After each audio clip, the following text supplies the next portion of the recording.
Right, good evening, everybody. And how are we all doing on the last weekend of February 2023? I knew I needed to add something to the UI of this game before I started. And welcome back to getting used to a microphone and a webcam that has no delay on it once again. Because I've had to make sure I've had no delays since I've been playing on the Xbox for the last 10 streams, more or less. But Saints Row is done. Saints Row 1, that is. The sequel will be, it's more fun when I am faced towards the screen, yeah, I guess. Well, it certainly is. So, in a... Oh, hello, Lord Misfit. 250 bits. Some extra bits for your absence. Ah, yes, you have been missed. But I guess you're not a Saints Row fan. Or maybe just been busy with other stuff. And thank you for the 39-month sub. Also, I'm more busy. Oh, I see. Personal stuff. Fair enough. Oh, right, yeah. I need to remember I've got the weird tabs now where Mike is below Gatto. I'm just going to swap the order around, but it's no problem. So, yeah. I need to get the Killer Adept challenges back on for Left 4 Dead. Sorry, Left 4 Dead? Bloody hell. Got Vermintide 2 on my mind. Dead by Daylight, I should say. Hopefully I'll be leaving several survivors Left 4 Dead. All 4 of them, to be precise. So, there's been a couple of new skins that have been launched for Dead by Daylight. From the Hooked on You dating sim, which I'll get around to at some point. There's this one for the Huntress, which makes her look... Well, just look at the thighs. I mean, the Huntress is fucking built. She looks like a dude. She looks like someone you don't want to mess with, to say the least.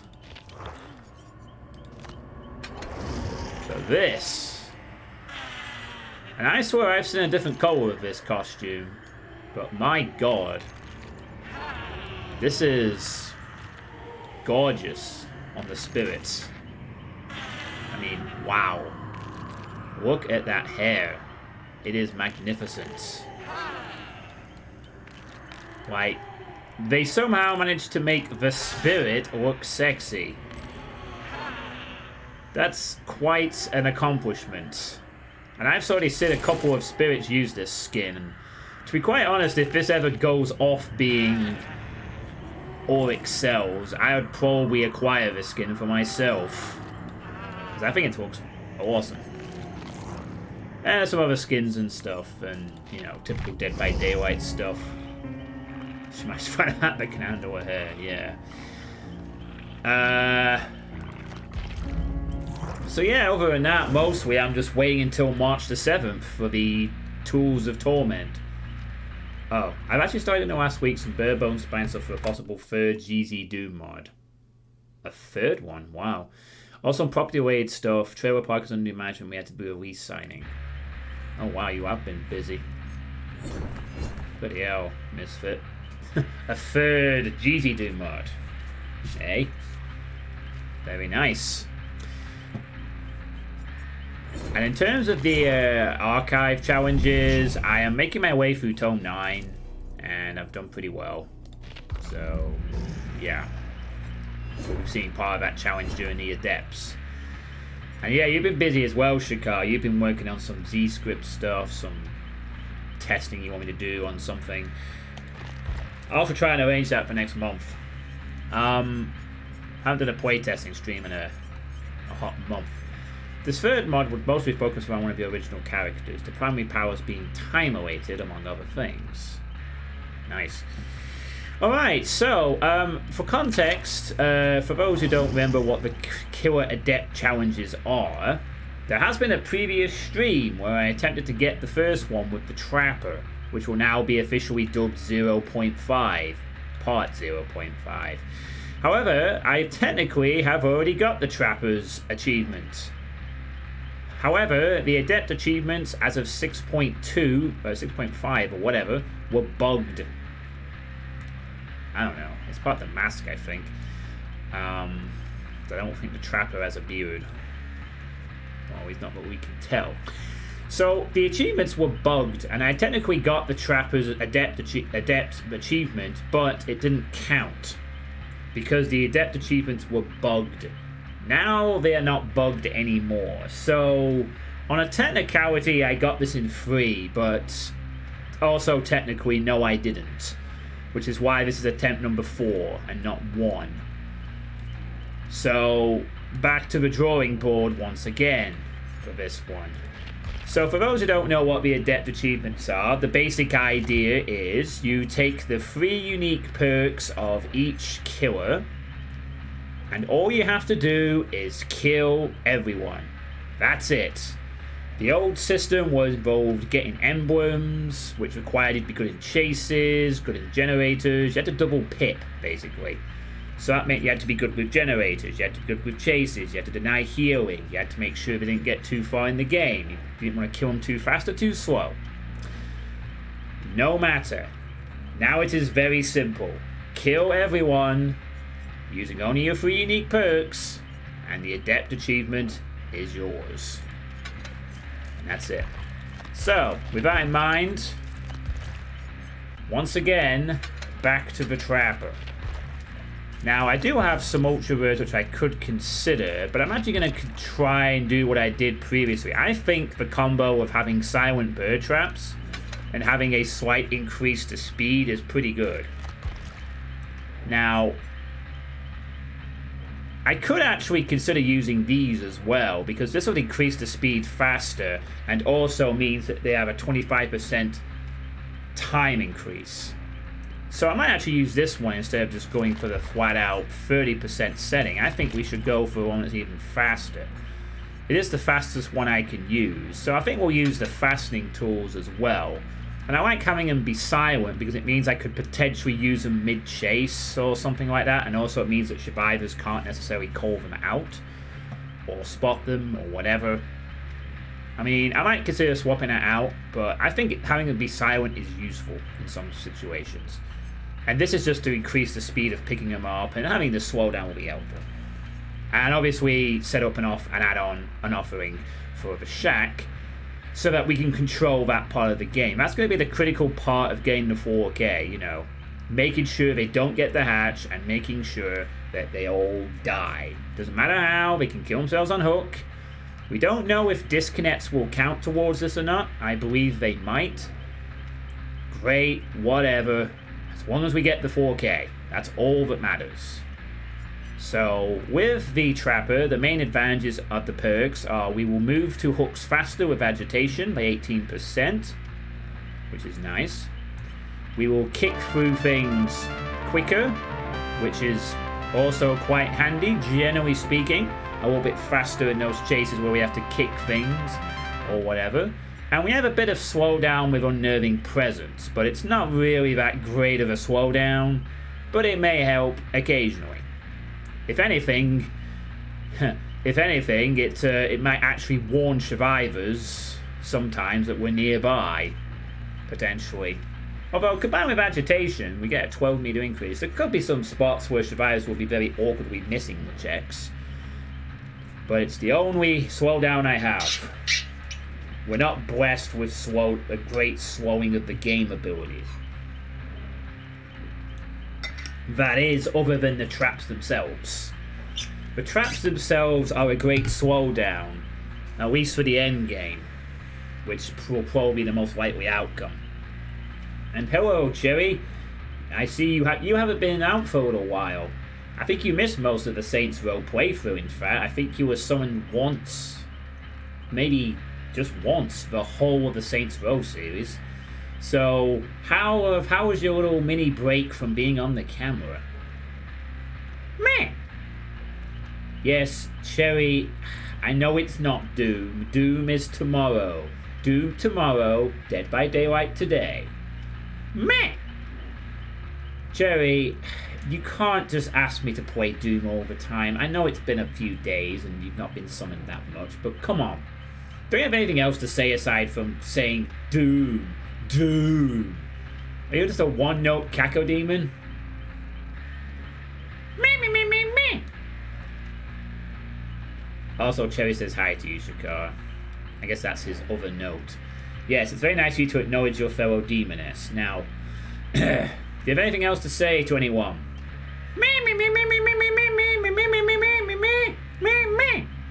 You think that the Trapper should have a red cacodemon mask and a fire blue outfit?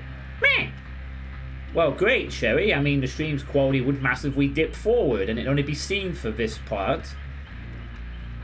But okay, time for that hug. Do we have a I don't think we can actually do that, Cherry. I mean, we have... Well, I guess the closest equivalent to having the blue would be something like... let's see... that?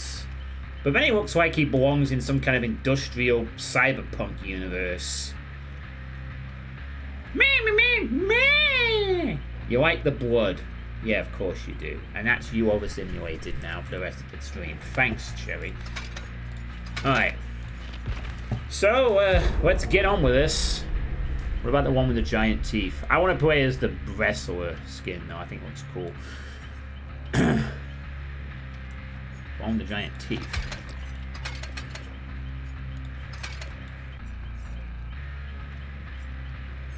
Horse mask. Don't mess with me. The Trapper Luchador. Yeah. Well, he won't be doing any flying, but he'll certainly be trapping people. I mean, I guess that's really our main advantage is the traps. The traps are the main advantage, but again, as you've seen, traps can be very easily negated. And it really depends on the map. There aren't many good maps for Trapper, so that's why I won't really be using any map offerings for him. The best kind of map for the Trapper is one where there's lots of areas that the traps can be used to deny an area of entry, rather than trying to sneakily catch out survivors. Also, something I should probably try and do if I get the opportunity is set traps on endgame doors early. Like, if I could even if I just set up one trap on one exit gate, that means that it'll slow them down when it comes to the end game. Because more than likely, in the average game of Trapper, I'm going to have to face the possibility of an exit gate scenario. I mean, even with the attempt that didn't count, I had to sweat all the way to the 4K. The only way I could possibly get an easy 4K on Trapper is if I become a basement Trapper. That would be the only way to possibly make it very comfy. Oh wow, they don't want any offerings. Well, we're not going to get any. And a white ward, which will indicate good items in play. Oh, thank you, Shakar. So as I said, the main thing about playing the Trapper is the traps have to be very effective, and it's all about being near enough to them, and, you know, you either place traps that cut off areas, or you place traps that try to trap people and be sneaky. I usually like to place a bit of both, but essentially, you know, it's a lot of setup. This is not a good map for us, because of the middle building. It's not as bad as Garden of Joy, but it's not fucking far off either, to be honest. But there is plenty of grass here. That is a benefit. There is grass.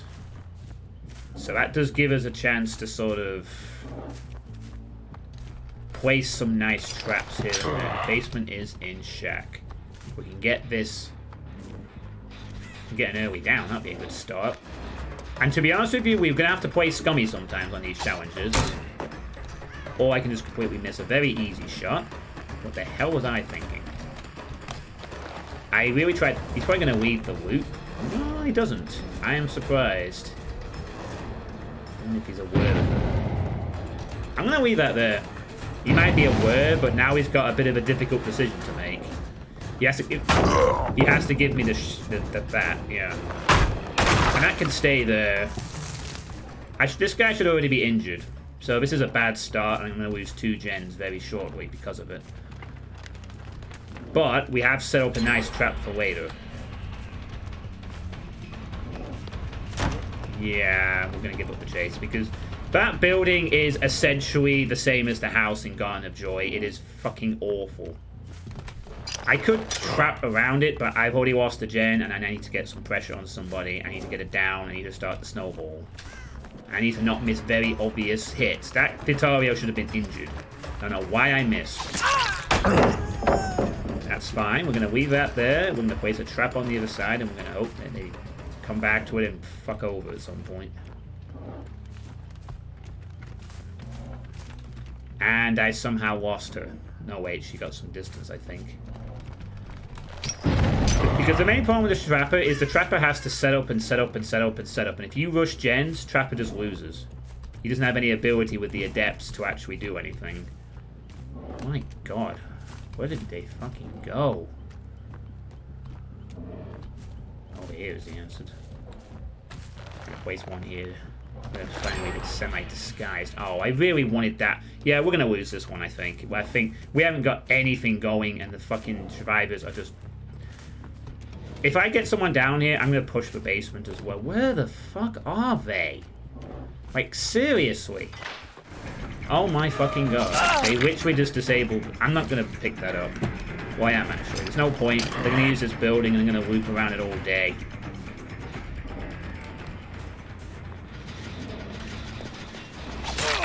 We may even have to slug, potentially. You know what?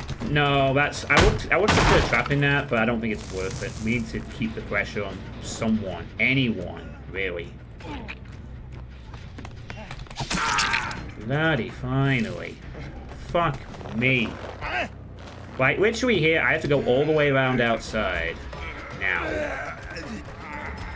This guy is here. This guy's here. There we go. One hook with Vader. I'm going to place a trap right here. Just to make it a bit more awkward for them to get around. And we're going to go back into the building. She messed up. She messed up the timing on that. I'm going to place... Oh, wow. Hold on a second. Hold on a second. That's fine. That is not fine. I was trying to aim for the aider. Everyone's injured, though. Everyone's injured. This sudden we got a lot better. She's gonna drop that. That's fine. I don't... this is... If we can get one of these into a basement, we're good. I'm gonna try that. Nice. Pick up quick. Powered hook. Go basement. Can we make it to basement, though? Oh, she has one of the worst, nastiest perks for this. I wish I had Iron Grasp, but that's not on this character. Nice. Now we have a chance. But we don't have time. We could set this. We've already partly set this up. We need more traps, but now we have at least one stuck down there for a little bit. Pick up this trap. I'm gonna basically trap the whole area and make it very awkward for them.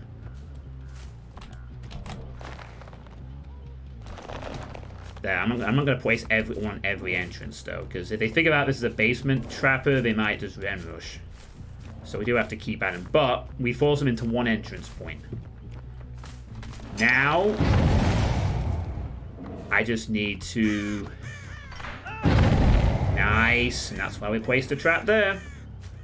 It's always a good one to place for those who are desperate. Unfortunately, he got out. That's really not cool. We might be able to do something with this, though.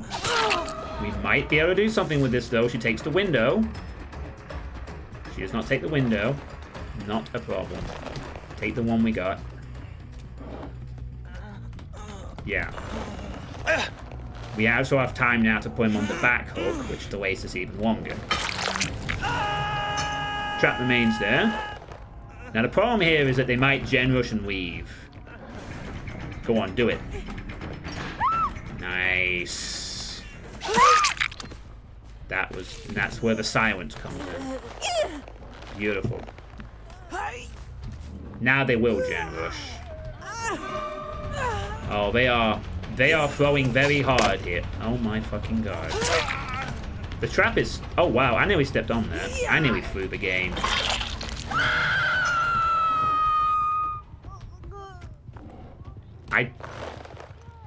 This is fine.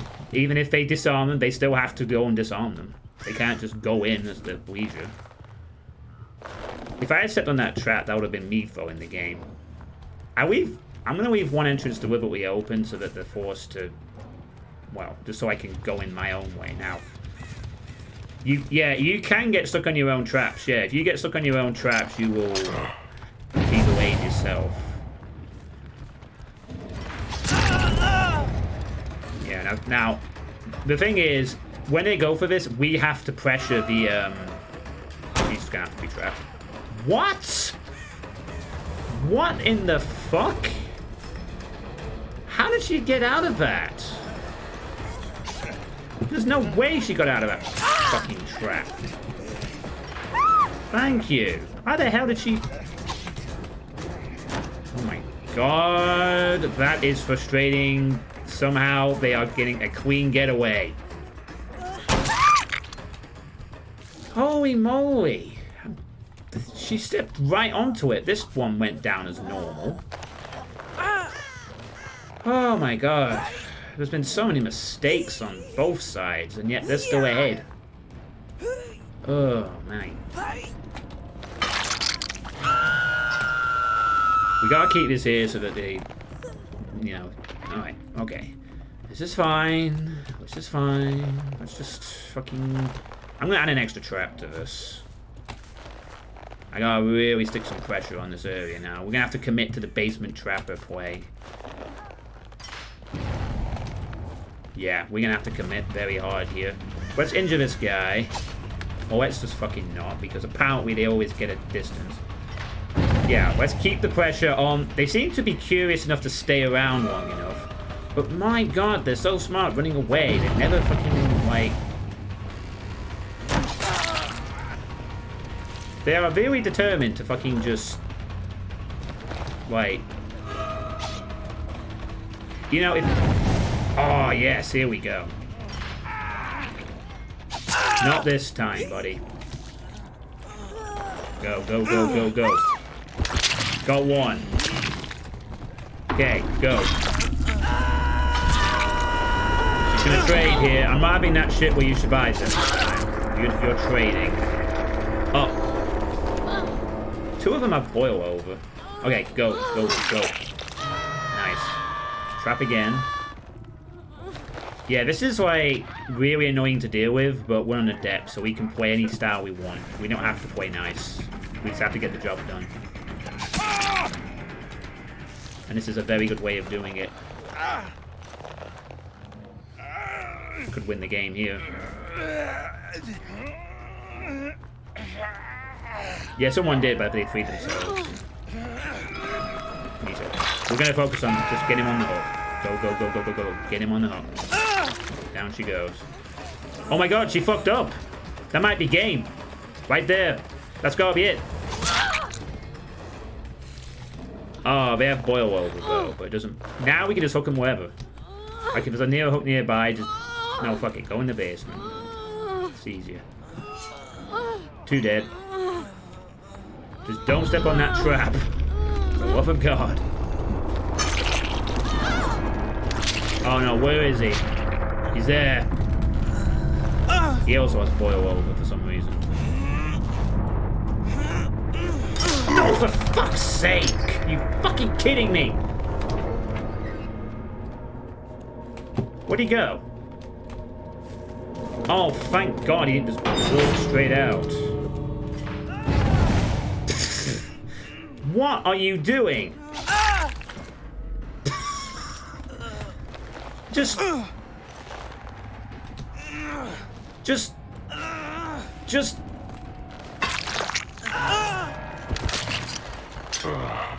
Oh my god. That was just If he had gone up, he would literally have got this hatch and he'd have walked out a winner. And yet he chose to do the other option.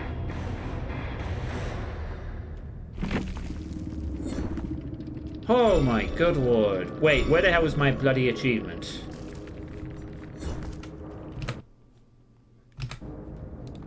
Are you fucking... Note the perks. Adept.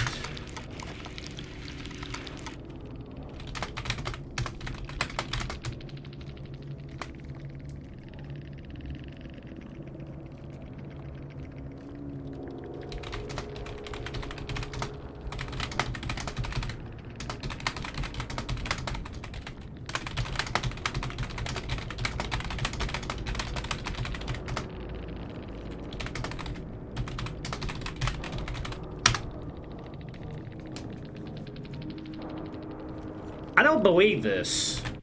The fucking unless it happens when you exit the game, the achievement did not unlock.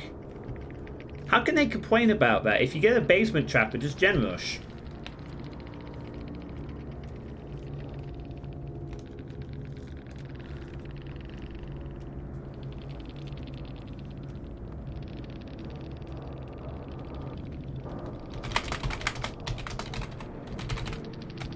I'm not even going to continue this conversation. Give me my achievement.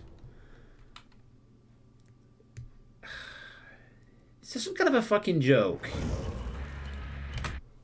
That's the second time. The second time I have not got the achievement. That was such a weird game. And yet I don't have my achievement. Still. What the fuck is this?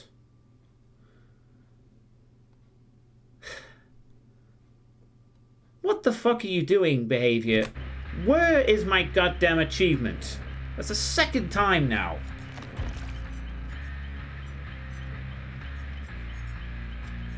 I'm so bloody confused as to what's going on. That was another good game to get the fucking achievement on, and yet nothing. Nothing. What the fuck is this shit? Seriously.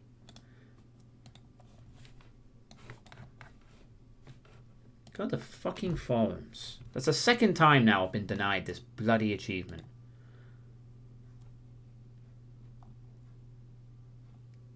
Wait.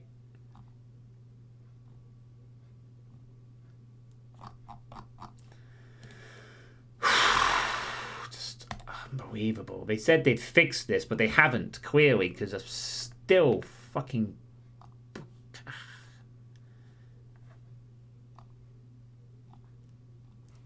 Oh my good lord.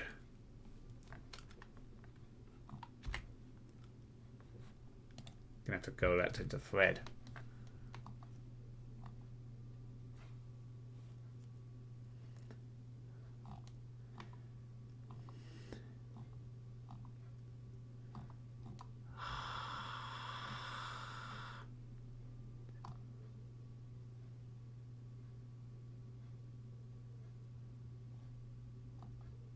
Why is that the same?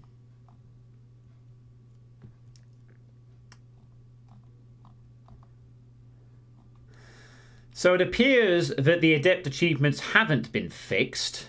They are bugged. And there are still people reporting bugs of all sorts. I mean, this is something they said had been fixed. Okay, they apparently fixed it, but they haven't fixed all the situations. Well, it was part of an update to 6.5.1. Apparently, according to Mandy, who's one of the community managers, they said that they fixed some instances, but not all.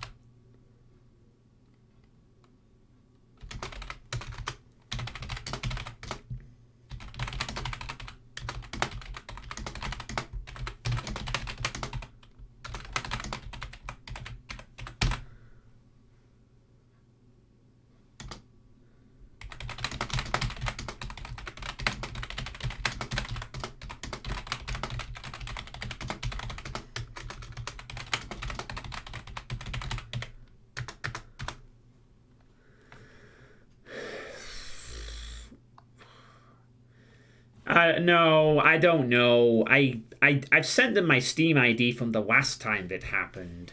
I guess they'll just eventually fix it and it'll be fine. But this is fucking stupid. This is the second fucking time I've had this shit.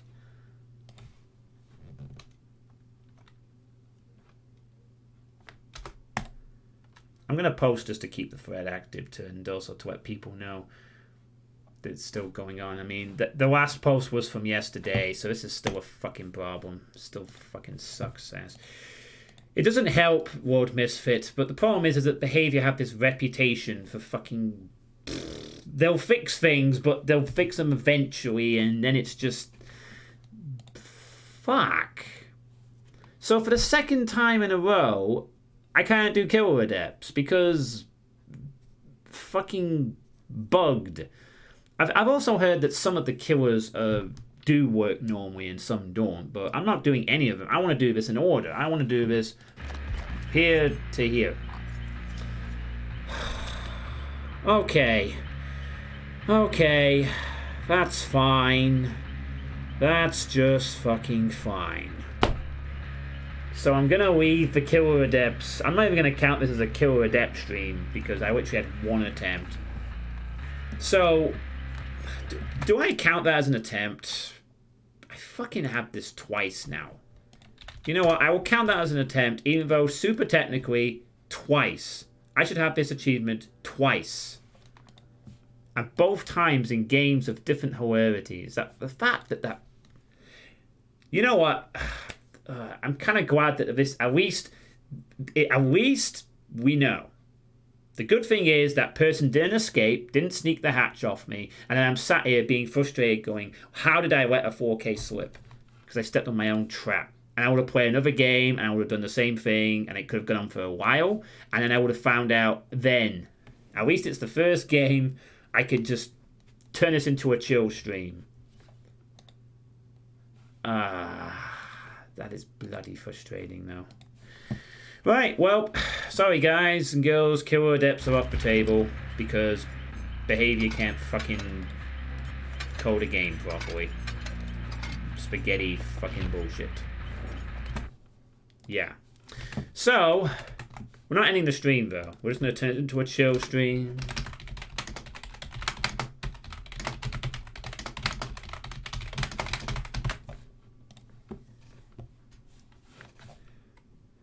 Alright, whatever. Right, well, in that case then, I better just play whatever. I'm so annoyed though, I've been looking forward to this, Killer Adepts, and that's twice now I've been denied. Twice, I'm just... fuck off. Identify 20 survivors with the static blast abilities to duct. Alright, well we have to... Oh. There's a travel number one with your hands or using the player's open person's mind to use another church. Well, I might as well just try and unlock all the stuff for the Adept then, get this story complete with the spiders. So by the way, on the subject of Saints Row now, is 2 still be on a console? Yeah, Saints Row 2 is also going to be on the Xbox. Because Saints Row 2 on the I do have it on the PC, but the Xbox version is apparently better. And I've got DLC on the Xbox version, so it's probably gonna be one of the longer playthroughs. So Saints Row 2 is gonna take a while. It won't be like 1 where I get it done in 10. Especially if it's any good, I might even go for 100% if I feel like it. It's probably gonna be the one that takes the longest of the 5 games, I think. So yeah, I'll be starting that in early March. After I've done a Doom WOD. The plan at the moment, World Misfit, is after tonight I'm going to play Abysm, the NEP side request. Then it'll be March, and then I'll probably do the Sweet State, the Iron Mans, maybe a playtest. Then Dead by Daylight announced its new expansion. I'll play that on day 1 and maybe pray that the Killer Adepts are fixed. Again. I don't think I'll be doing Killer Adept. The funny thing is now, by the time I get around to Killer Adepts, there's going to be an extra killer on the list. There's also going to be 2 other survivors, which will need to be adepted. But I'll just do those whenever. I'm not going to fucking do another adept run with survivors. Well, I might, but it's not really necessary. The survivor adepts are done. I could do 2 quick ones for the new survivors, and then go back to Killer and add the school merchant to the list. But if I do that, that also means I'll have to set up the school merchant, get her perks ready, which shouldn't take very long actually, because I have all the things unlocked. Right, so do I just try for these ones? I need to finish a trial with normal and one living survivor while using the perks, overwhelming presence of mind, abuse and discharge. So I can just try and get. So let's try and get this one with the doctor first. Let's go static blast survivors as the doctor is in. You go meeting with Bridge. Alright, cool. Excellent. Right. So it's with the static blast. So I need to delay this game as long as possible to allow as many chances. So I'm literally going to go full fucking slowdown here, just to get the survivors to stay around for a bit. We're going to be very, very mean. Slow down, slow down, slow down. And jolt. Yeah, we're gonna go full. We're gonna go full slowdown here. Because 20 in one game. I mean, the static blast can affect all of them, but they'll be spread out quite a bit. That means I need to have a lot of spread.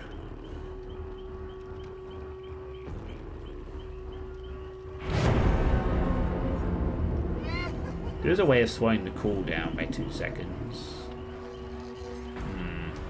Hello, Elgend. How you doing? Do we have a higher order, though? Oh, yeah, there is corrupt intervention. I could consider that to slow down. I'm just looking to see if there's anything that can slow down further. Ah, 3 static blast by 6 seconds. 6 seconds. That's the same thing. 4 seconds. I mean, I need to save these for the adepts, though, really, to be honest, but I'll use this one just to help a little bit.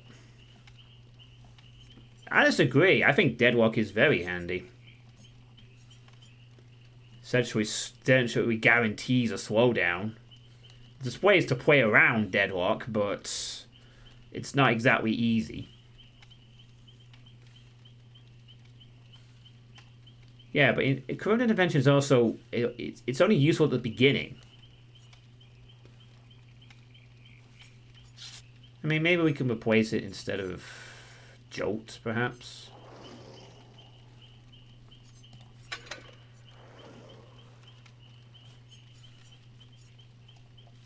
Yeah, maybe we could do it instead of that, since we're already going to have pain res, I guess. Alright. Play what you want. Well, all I want to do is just static blast survivors. I mean, this was going to be a killer adept stream, Aeljand, but unfortunately, the killer adepts are still bugged. Luckily, I found that out in the first game where I got a 4K-ish trapper again, and I was denied again. So I'm not going to attempt the killer adepts until after the expansion is launched, where they actually fix the damn thing.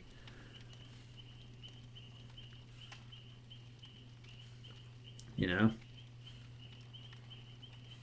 So this is now just a chill stream where I'm just trying to get back to 2 million points and unlock archive challenges. Hope you had a good weekend, by the way. Hope it's been good for you.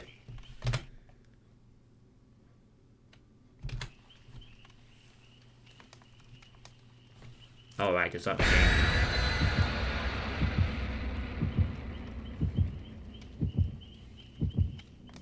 I suspect we may have to be careful of the cadet. So really, we don't have to kill everyone. As long as we just static blast 20 survivors, we're good.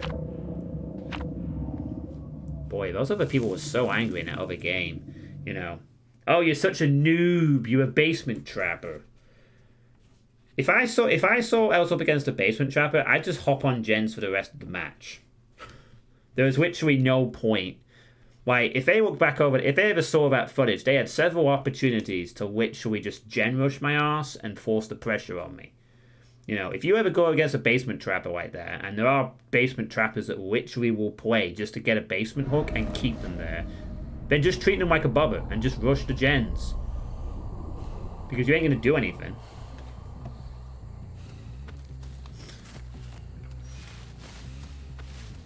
Right, so we got the corrupt. So which way we got 2 over here. Oh, I should have got distressing, shouldn't I? Then I could have an increased terror radius. No one's here. No one's there.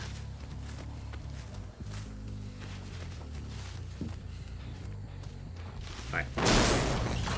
Let's see how many we hit. Ooh, 3. Nice. Now we have to remember that we are just hitting them with static blast. It can't be with... Are you okay there, buddy? That was a bit of a laggy sort of reaction.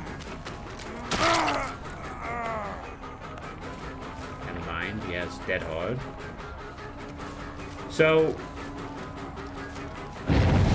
honestly, we don't even want to kill them. We want as many targets as possible, so we don't need to kill them. We're not after killing. We just need to slow them down enough to the point where we get static blast. I mean, slow the game down. I mean, I guess we could get some hooks, but we don't have to kill them straight away. Let's see how the game develops first. The key thing is to have enough targets to hit.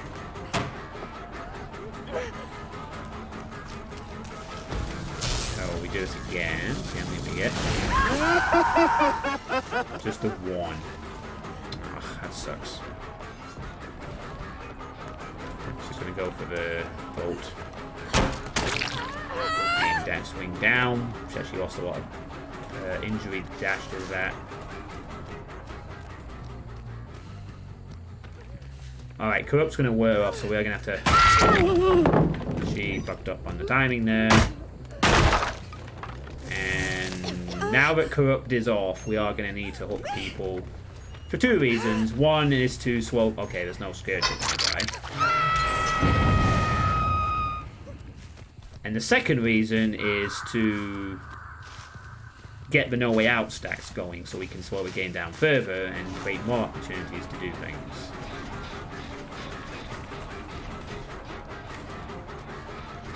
I could have sworn there was a survivor here. Hi.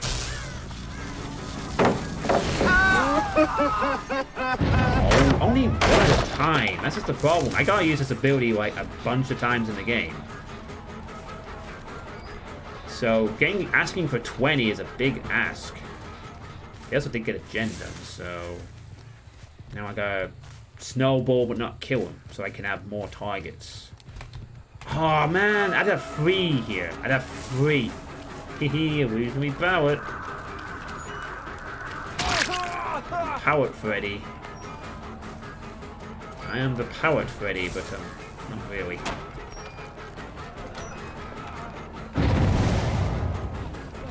Go for it again. I would have just missed. Oh wow, I think he was expecting the static blast there.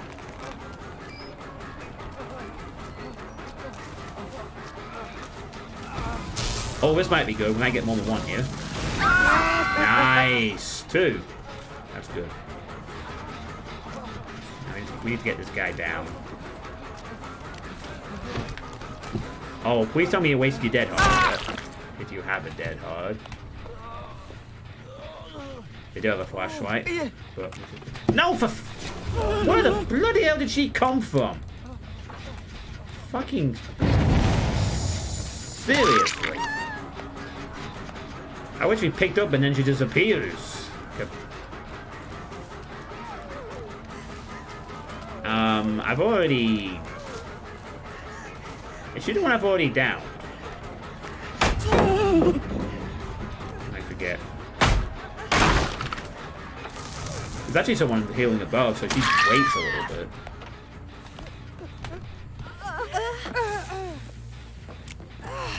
Get out.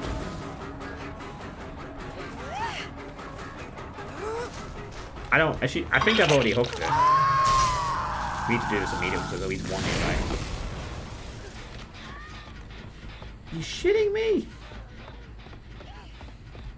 No way. Oh, I'm so annoyed. I got nothing off that. Alright, I don't want to kill her out of the game. We need to find more targets. Damn it, I've not had a single Scourge hook either. I've bloody many things to aim at, but I've not had any.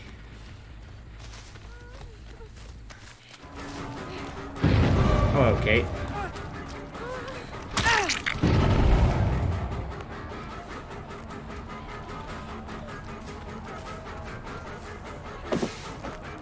Wow, they pre-drop in the powers. Pretty serious there. Trying to get this Kate though. Yeah, we can get her here. Nice. 2 more. Beautiful.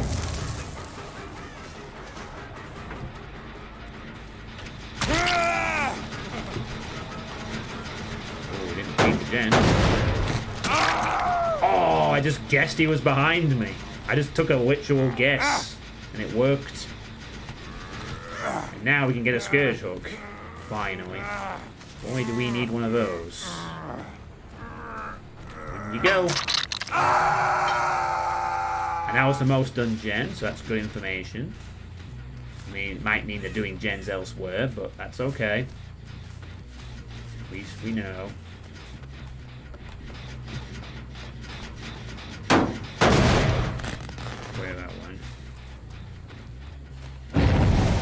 Okay, Static Blast is coming off cooldown. We might be able to get 2 here. See if they're staying nearby, though. Let's just confirm. Where did they go? They went up there, I think. Oh, nice. All 4 of them. Yeah. Maximum profit. I've already got you on a hook. Damn it, I don't want the cadet. I need the Kate and Felix. Damn it. I have a feeling this might be a Swift, possibly. I could be completely wrong on that, though. Ah, here looks Felix, at least. Put himself in a bit of a corner. I find it difficult to work around these buildings, too, to be fair. Oh my goodness. A very generous anonymous giftor. Do I wait here? No. Hang on. Okay, go. Static blast, static blast, static blast. Yeah! And now you can't use your flashlight. Beautiful.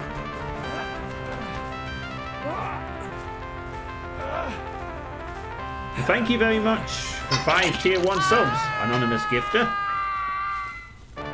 We don't need the cadet. We just need the Kate now to complete the No Way Out slowdown. And we're good.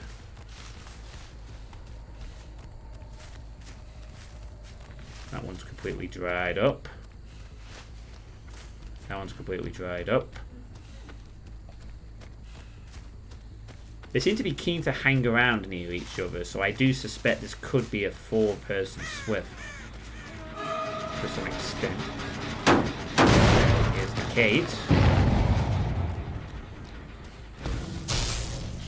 See if I can find her. There she is. Now she's fully tiered up through the madness. So she's going to go nowhere, and she's ran into a wall. This is very strange behaviour. Actually made me swing. Oh my god, though. They're very good with their fucking dead hards, right? Do you agree? Where the hell did she go? Oh, she's over there now. No, she's still further away. Oh, she's bucking it. Wow. That worked.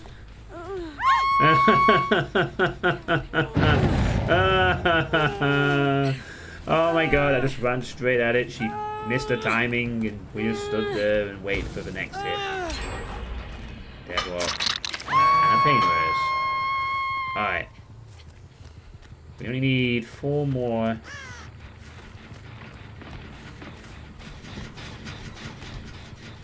4 more. Let's just get this one that's open. Might as well take it. Ooh! Why, that's double! That's an illusionary one. The illusionary ones aren't as effective as Freddy's because you can't throw them down and waste even more time. You literally just walk through them. And the doctor's laugh crops up and it's like, ha ha ha, I'm the doctor. Evil laugh.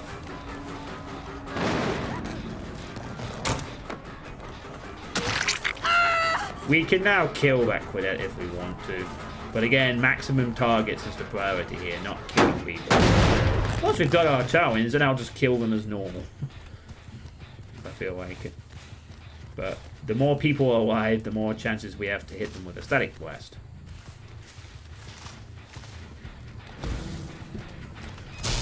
This could be it. Bingo, bango, bongo. And now the challenge is done. Now I can play normally. Hope you guys are ready for the switch up.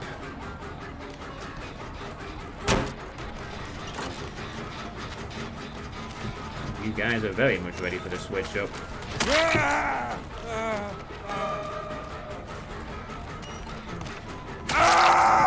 Nope. No dead hard for you, sir. The cake can't get around in time. Take an ambitious swing to check.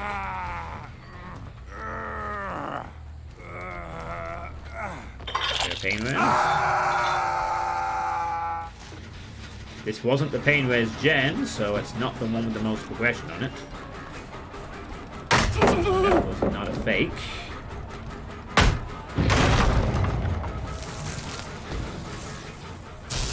We are going to static blast here for the sake of getting people in madness.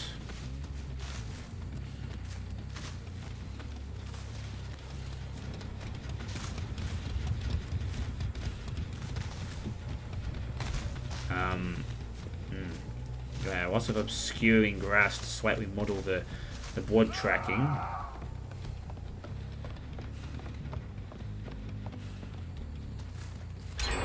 Jeez.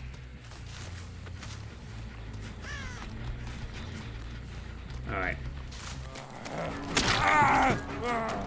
He kind of botched his dead hard, but he still got it anyway. Oh my god, where is he going? Alright, let's get this guy.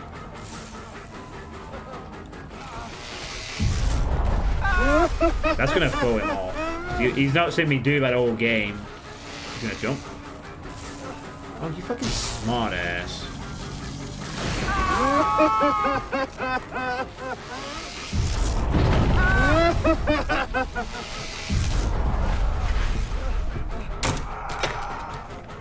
For fuck's sake. You got the bloody players who... This is most definitely a swift.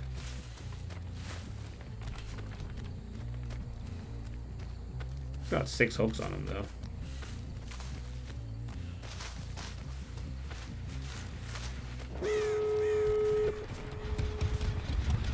That is annoying.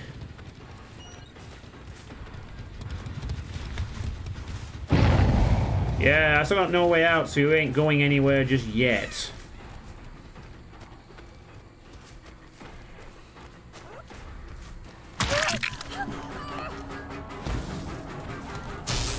Yeah, I think we need some more people back in the... all over the bloody place.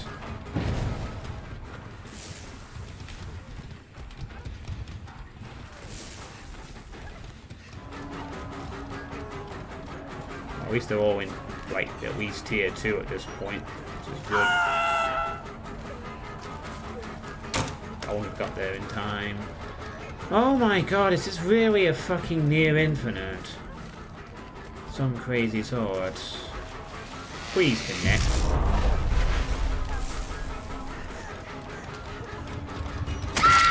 Oh, she made a slow vote for some reason. If I had been a fast vote, she would have got away with something there. Oh, good. I got 1 kill at least. There we go. Against the anonymous player. Gonna check for anything over here. Nice. They don't actually have it fully done yet.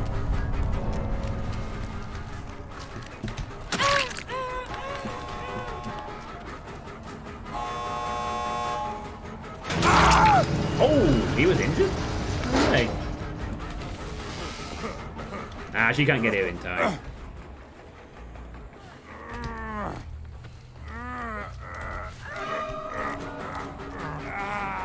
Alright, well.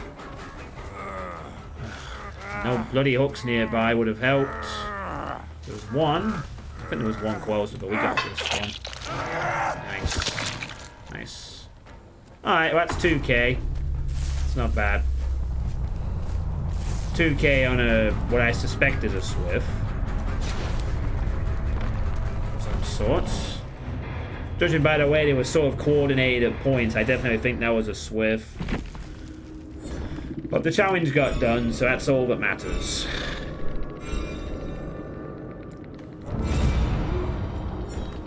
The cooldown maybe wasn't really necessary. I guess the cooldown... Oh, we got to rank 1. Okay, well, that doesn't really matter. I don't care about the wood rank of Killer. I won't be able to enjoy the benefits in time for the expansion. But, yeah, I mean, if they weren't a Swift, they certainly knew how to loop effectively.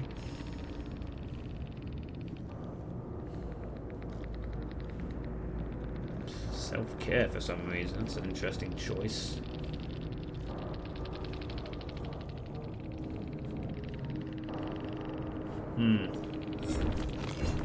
Well, in any event, 5 more people now have a free sub, thanks to a very generous anonymous gifter. So, so they enjoy that.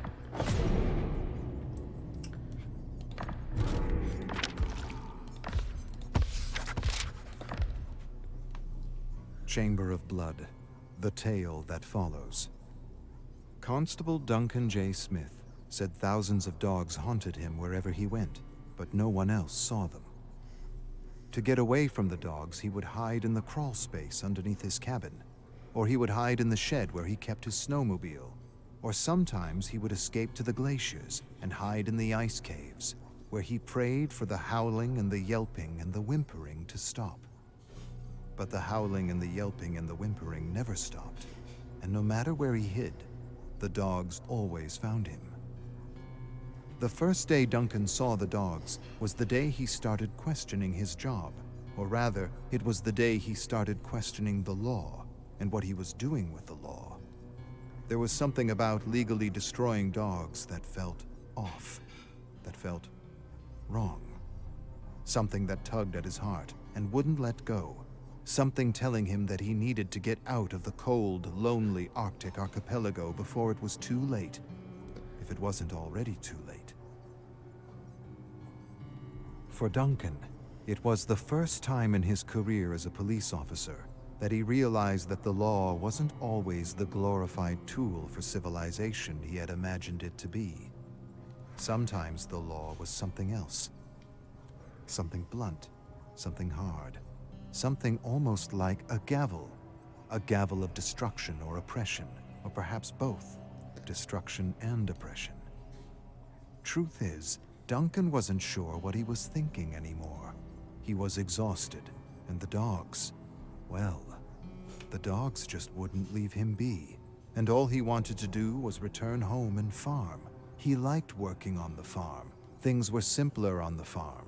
But here, up north, things were more complicated, and Duncan couldn't help but think about the law, about the gavel.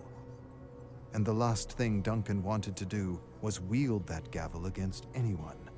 And yet, to his everlasting regret, he had used it against the dogs. And though he had done everything by the book, and though the law had said he had committed no crime, his heart continually testified to the opposite. To be sure, Duncan had led countless dogs to the bay, where he had shot them like vermin in front of their owners.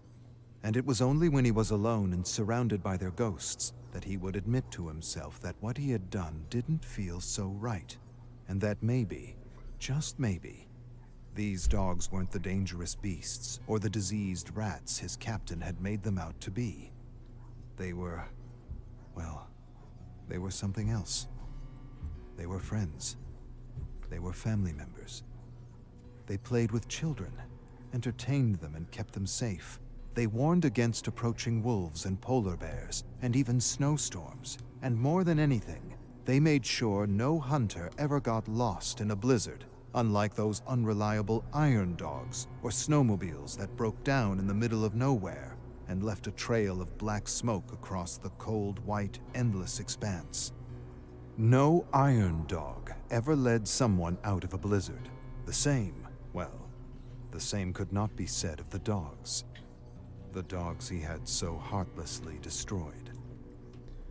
But in those days, a long entry. when the production longest of I've the seen first yet. commercial iron dog commenced, there weren't many challenges to the law, and so Duncan certainly tried to convince himself that he was doing the good and lawful thing for everyone. Welcome back, Shikara. And while it's true that the mind might not make the difference between what is right and what is lawful, the heart certainly does. The heart, it is often said, doesn't lie.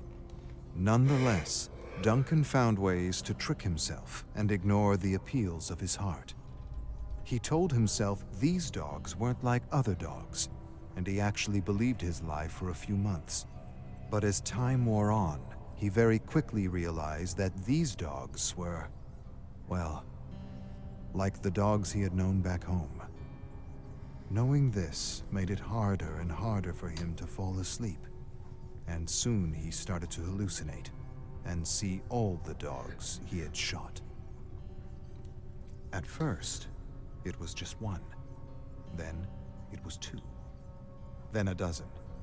Then a dozen became 100. And 100 became 1,000. 1,000 dead dogs howled and stared at Duncan every night, preventing him from sleeping, from dreaming, from thinking, preventing him from living the life he had once known. Everywhere Duncan went, there they were, the dogs, looking at him with those eyes, those pleading, confused eyes, wondering what they had done wrong, or how they had failed their family and friends to deserve such a cold and indifferent end. Truth is, Duncan couldn't escape those ghosts any more than a dog could escape its own tail.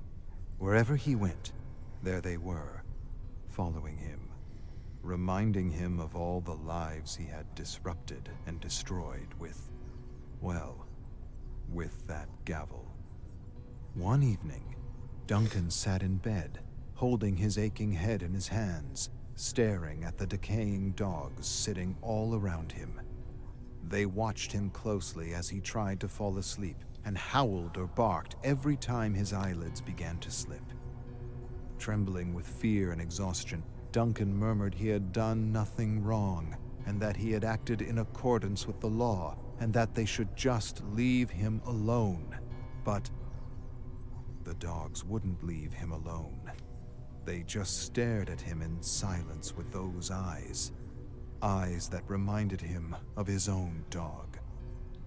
Anguished, Duncan lurched from his bed, screaming at the dogs, telling them he needed to sleep and that he wasn't going to feel guilty for doing his damn job. He outright refused to apologize or feel guilty for doing what the law required him to do, what the law said he had to do. The dogs suddenly stirred anxiously about the cabin, with their heads down and tails between their legs.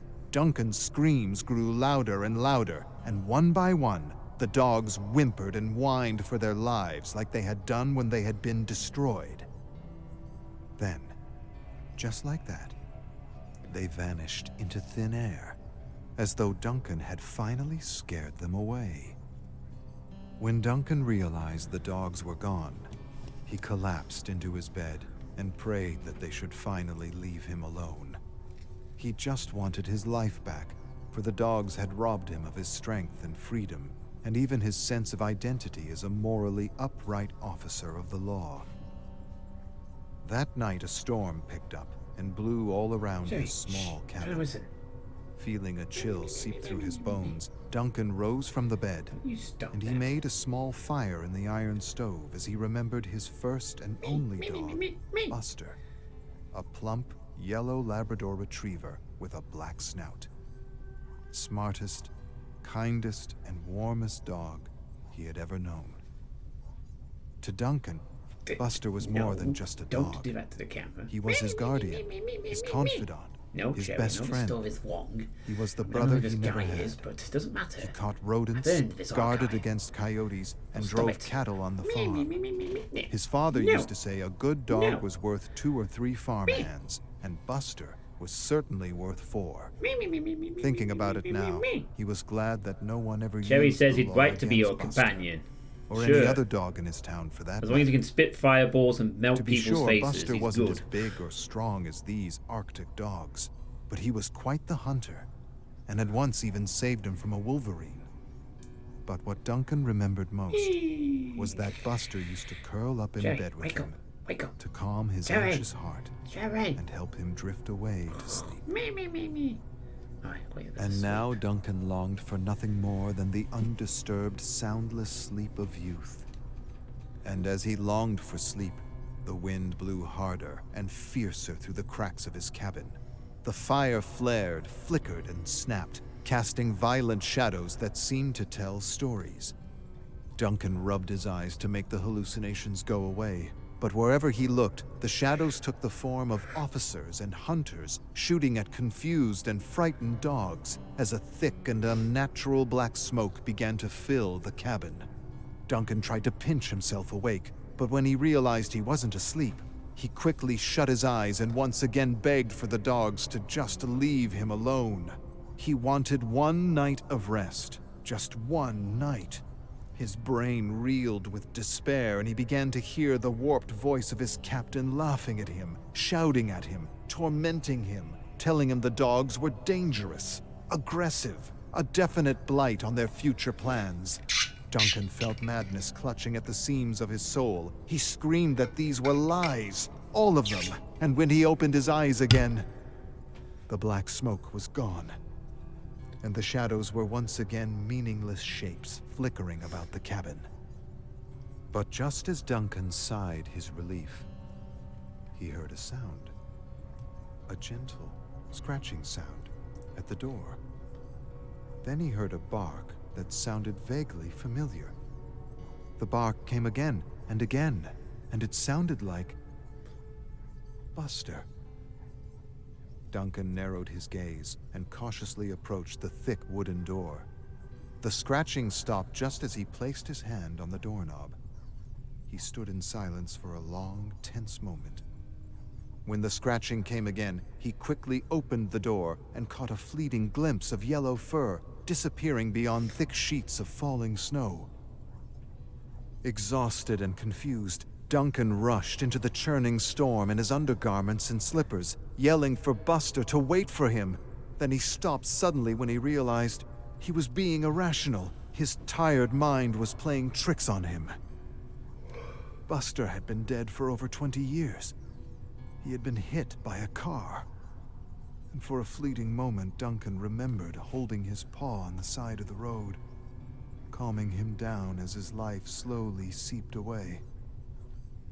He had never cried so much in his life. There was no possible way Buster could still be with him. Covered in snow, Duncan told himself the solitude was getting to him, and that he just needed one night of undisturbed sleep. He turned back toward the cabin, but as he turned, he realized he was lost. He couldn't see an inch in front of him in any direction. Cold and panic swept over him at once. He turned and turned as the wind howled and shrieked and whimpered. In the raging blizzard, he could only make out dogs. Ghostly dogs. Dead and decaying dogs, thousands of them, running around him, growling, howling, barking, confusing him. Duncan shouted for them to stop, and he tried to scare them off as he had done before, but the dogs grew faster and fiercer as though they were one with the storm. Duncan fell to his knees and felt the cold bite all over his trembling body. His face twisted in terror as each dog seemed to pounce out of the storm to take its turn chomping down on him with cold, indifferent teeth. He collapsed to his side in agony. A terrible numbness crept over him, not so much from the cold, but the memory of hurting all those poor dogs. He begged for them to stop, and then he did what he had never done before. He confessed his shame and begged for forgiveness. At once, the dogs froze and stared at him with eyes that seemed to look straight into his heart. Duncan choked out that he was sorry, that he was truly sorry, and that even though he had done everything by the book, he had done everything wrong. He had done them wrong, he had done their families wrong, and he had done himself wrong. And as he emptied his heart, he heard a familiar bark as Buster suddenly emerged from the ghostly pack and stood before him. The dogs looked at Buster, then Duncan, then Buster again. A wave of peace seemed to wash over them as they disappeared one by one, and left Duncan with his guardian, his friend, his brother. And Buster curled down beside Duncan as his heart slowed to a stop, and the blinding white storm swept his life away as it had done to so many others. When Constable Duncan J. Smith didn't show up at the station the next day, his fellow officers searched for him and found his frozen corpse not 10 feet from his cabin. He was lying on his side with a peaceful expression on his face. One officer noticed that he had been running around in circles, while the others questioned why he had been foolish enough to leave his cabin in his undergarments in the middle of a snowstorm. The captain kneeled by Duncan's frozen black and blue face and sighed. Just as he ordered someone to cover the body, another officer panicked and rubbed his eyes, claiming he saw dogs all around him. He stumbled back and screamed for the dogs to stay away from him. No one saw what he was seeing, and the captain told him to stop making jokes at Duncan's expense. But the frantic officer shrieked in terror and swore that the dogs were real and that they were following him.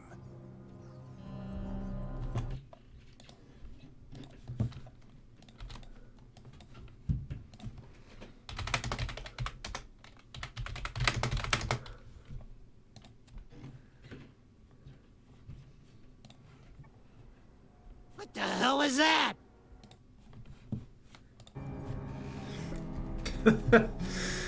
Yeah. So, spiders. Short story about a man harassed by dogs that goes on and on and on and on and on and on and on. This is the longest archive entry I have seen thus far in Dead by Daylight. Oh my goodness, that was literally just a short story embedded into an archive.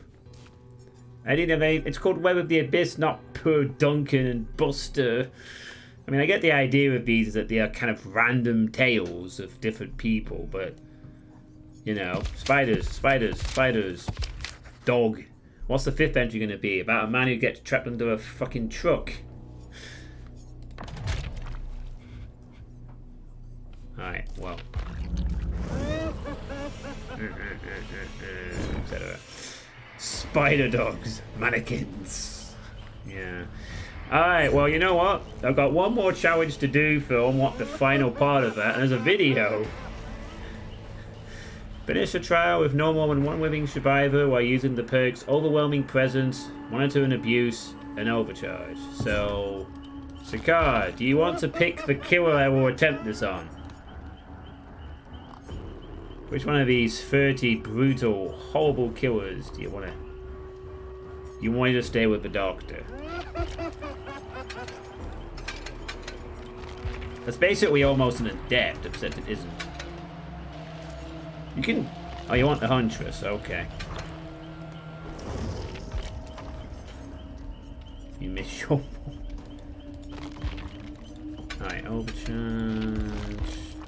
Monitor and abuse, overwhelming presence, and then something to actually slow the game down, which is going to be no way out. Alright, well, these are all the doctor's perks. We have to finish the trial with no more than one living survivor while using these perks. So, overcharge obviously slows down and kicks on gens. What could use a lower bar. Monitor and abuse is something that apparently is very good for Hag, and not so much anyone else. An overwhelming presence is just... Affected survivors' item rates are increased 100% while in your terror radius. And I'm just going to put no way out because fuck it. It's a nice game delay sort of deal. Don't have a lot of skins for the Huntress. Once I say that, I do have a chainmail one though. I am unlocking a set of things for her. So, I'm getting there.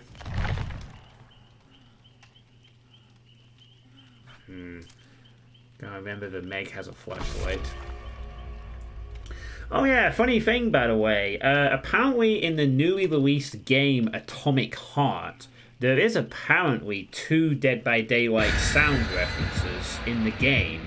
Apparently at one point in the game there's an audio cue that plays very similarly to the Ghostface music.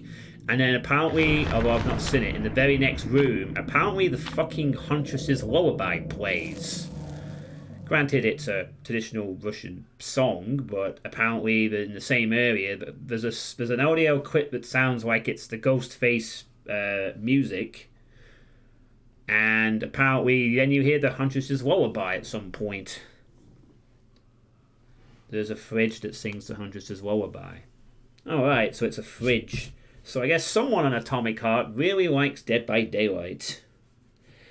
That's actually on my wish list as well. Atomic Heart, but it's one of many games I just trying to seduce you.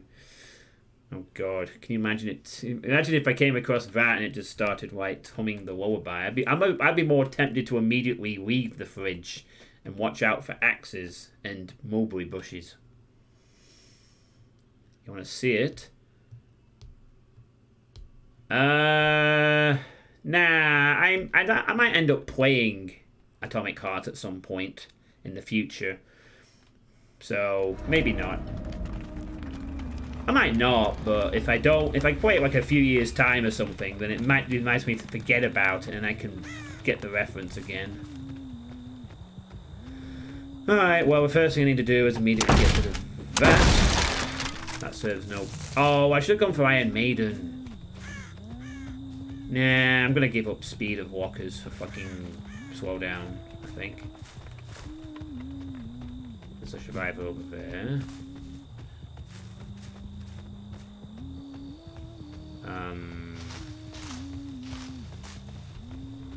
What the heck?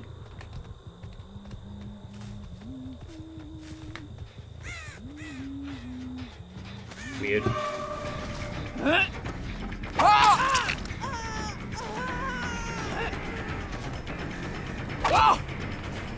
Lucky there, the sandbags were in the way.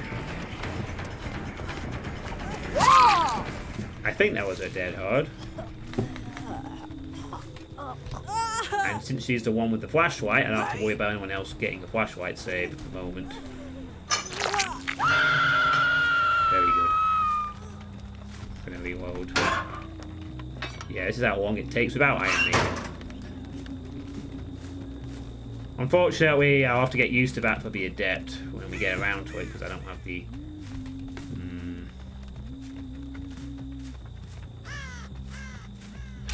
Monitor and abuse is going to do absolutely really not that much on Huntress, because I already have a lullaby, so... How did that not... What the hell? Lag? I feel we got some lag. I swear I hit her.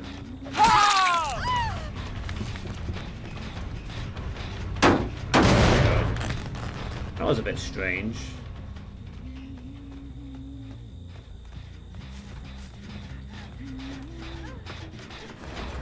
brave one. What do you think? I think we're getting some lag problems here. No, she didn't vote it.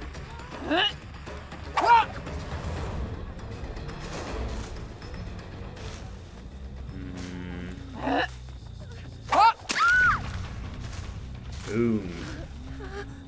One of the tricks of playing the Huntress, this is a good map for us though, by the way, is don't aim where they are, aim where they're going to be. She really shouldn't be doing this against the Huntress. That was just a random flick. It's just going to pay off nicely. Oh yeah, I do. You like basements, Meg? This is the one I think was 20 speed. Let me get rid of that real quick. Mid-match. Yeah, thank you for that, Shakar.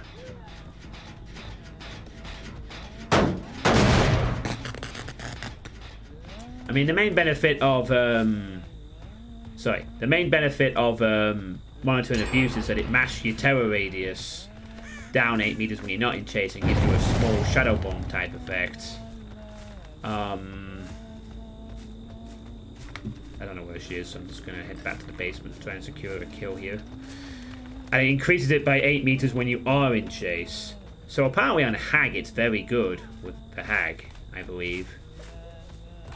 No one's coming for her, I don't think, at the moment. Or if they are, they want to heal up first, so... I had a feeling she's being left. Oh, maybe not. But they're gonna have to trade now. I can't interrupt this, I don't think.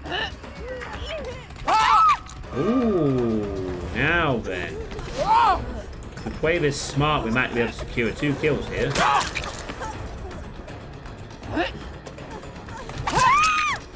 Nice. That was a bit rude, but... Again, we're not playing for mercy here. We're playing for kills. And a DC. Nice try, but the challenge is still counting for your death.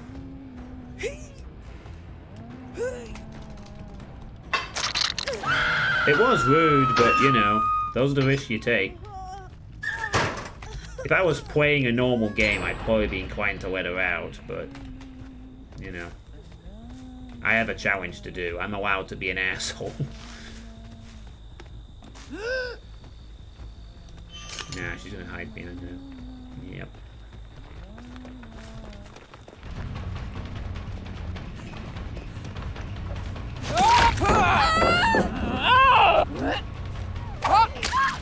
There we go.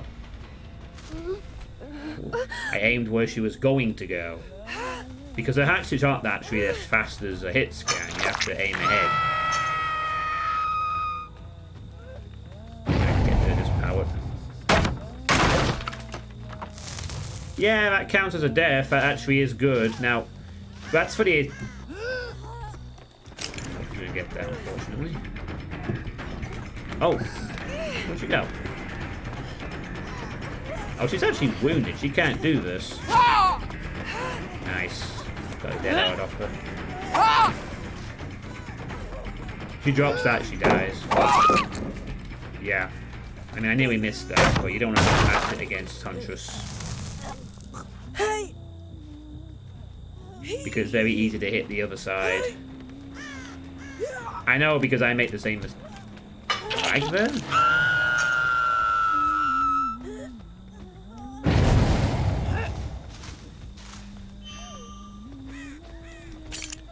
No.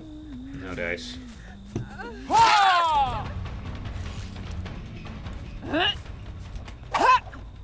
Ooh, that was close. Nice! Oi! Get away. Right, we'll pick up the, this one first. Nice. 2.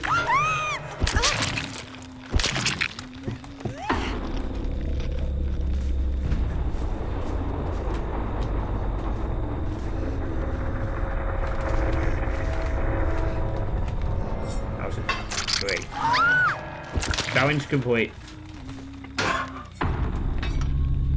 Really? I ain't better crate. Yeah, I've not actually seen this person all game.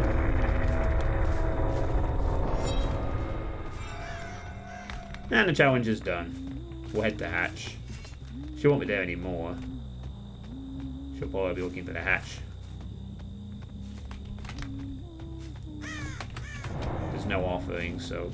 Oh, there she is. Hi.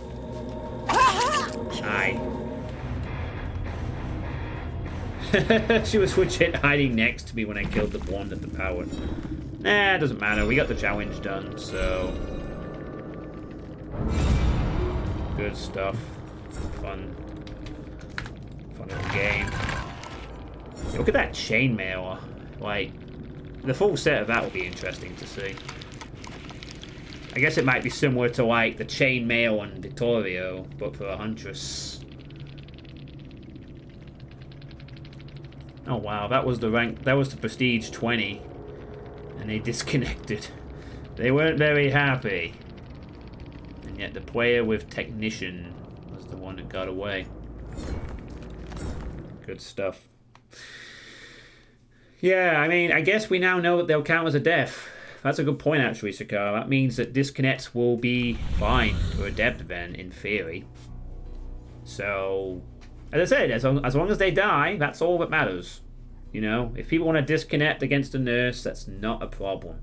Under the old system of the adept, if someone disconnected, the challenge is all but over. Because double pipping is a lot harder with 3 survivors if one of them fucks off early. And decides to, you know... Well, that's how it's been for a while. That's why killer adepts were so hard to do. Survivor adepts, you just survived, and killer adepts, you literally waited for rank reset, and then you would attempt them because getting a double pip is easier. Yeah, this is much shorter. Arcus 2921. Some civilizations collapse because they discover knowledge they aren't mature enough to understand. Other civilizations collapse because of natural disasters. And yet other civilizations get a little push, a little nudge, over the cliff. I have studied the final days of countless worlds, been through the memories of so many survivors, and I can say that the entity doesn't just corrupt and consume a world. It somehow taps into our collective fears and has a little fun. From what I've observed, the entity seems to take its time cherry-picking souls from a buffet of misery, while contemplating a perfect design of destruction as though an apocalypse was a kind of work of art, a kind of masterpiece. This, I realize, goes against everything I've learned about ancients back home, but I cannot deny that all the stories and memories I've been examining suggest a voluntary and not involuntary will to create and destroy on the part of this ancient. It's all speculation at this point. But the last realm that opened up in the basement allowed me to venture into Terra Arachna, where I witnessed the fall of a world to massive spider-like creatures. Monsters that could have only come from the entity. Not wanting any of those monsters escaping into the tower, I quickly etched a symbol into the basement door to make the realm disappear. Then, just to be certain, I opened the door, and all that was left of the apocalypse was a small, empty room covered in dust. But as I examined the room, I thought I heard a kind of chittering sound in the corridors. I swallowed a growing lump in my throat and cautiously searched the tower to make sure nothing had escaped. I didn't find anything inside, but noises outside continued to disturb my sleep. And I'm sure I've seen things moving in the fog.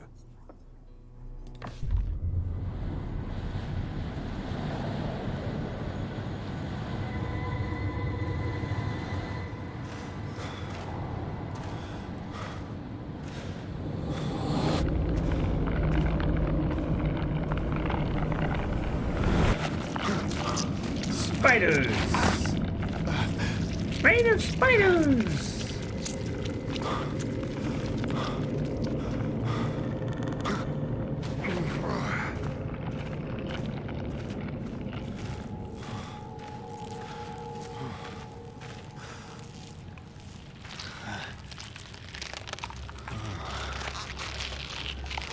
God, he's not gonna go towards episode 2 on us, is he?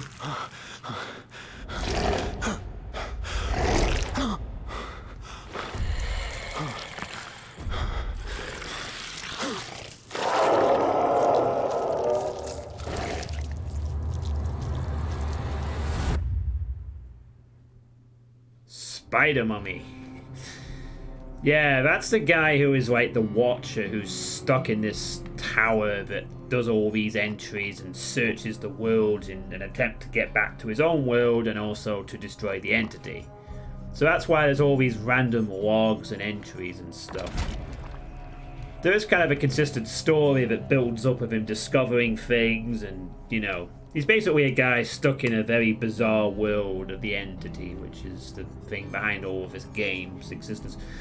I quite like the idea that this is all for the benefit of, you know, that there's actually a massive overarching story that explains why there's crossovers between different characters and different worlds. It's like a very sort of multiverse concept, but with an actual story sort of fleshed out with original characters stuck in, which is quite nice. Right. That concludes all the stuff for that one, and the other ones in there were ones for Trickster and Yunjun, which actually was an interesting story because they do a sort of thing where they tell the same tale of what happens but from different perspectives. So it turns out that the Trickster almost gets caught killing someone but plays a trick where basically he lets the person beat them up. It's pretending that they were kidnapped. And then that person gets shot, that they were almost discovered. And from Yunjun's perspective, it appears that they're going after a crazed fan. And from the Trickster's perspective, it appears that they're about to get caught and you gotta pull off a little deception to get away with it. So that was quite nice. Nice little different perspectives of the same story kind of thing, which is cool. Chainmail looks pretty nice. Very inspired by the knight. Right, next thing I need to do, well, I still got 100% on Killer, so I'm going to keep playing some Killer games. So, Shakar, you picked the previous Killer, so next up, since you're the only one here, Aojan. I don't know if Misfit's still here. Aojan, you can pick the next Killer I will play. My only challenge at the moment is just to kill people, so I'll just do whatever. Except waste items. I don't want to waste a lot of items for not unless I'm on an adept.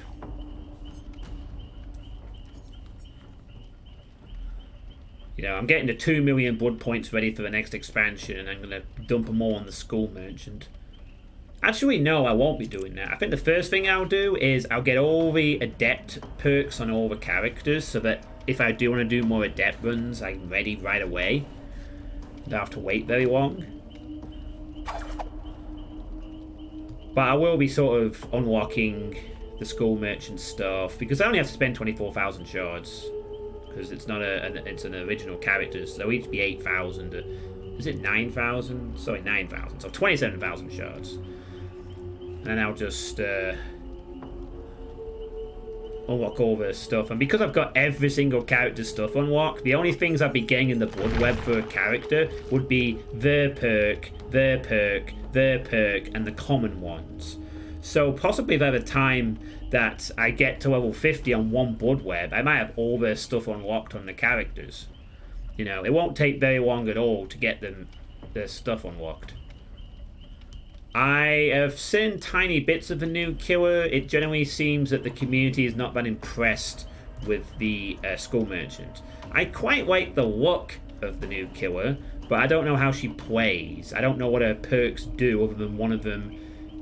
I only know what one of her 3 perks does, and that is it hits, when you hit someone, they become the obsession, which apparently is used as part of a nasty combo with Rancor in endgame to one-hit down survivors and then kill them on the spot, which will probably get nerfed, if it hasn't already been nerfed, before the PTB ends. Otherwise, every Killer will run it. But people aren't very impressed with her. But I don't know why. I don't know. Apparently she has radars and drones. Anyway, Aojan, please pick a killer. What killer should I play as for the next game? Who do you want to see? I mean, my reaction to the trailer for Tools of Torment was very underwhelming. I wasn't that impressed. That being said, as I said, the new killer does look nice with the claw in the game, though. So I'm kind of cool to see what that plays like. But I'll wait until March 7th. I don't bother with the BTV. I prefer to just see the live version.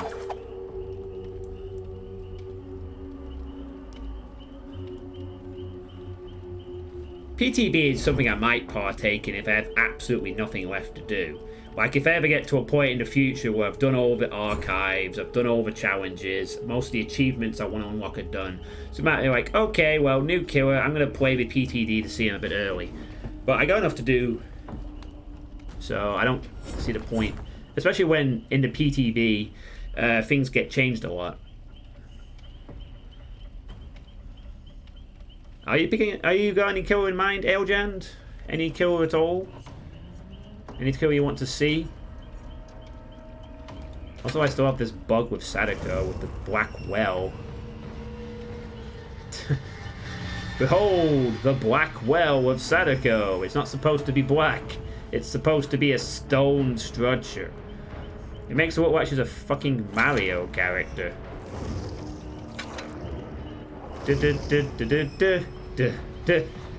Well, the creepiest Mario character you could possibly imagine, at least.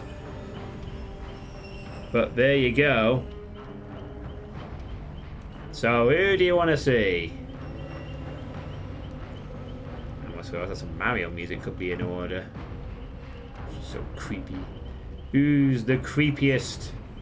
You might need to validate your files to fix that if it's still bugged. Validate my files, eh?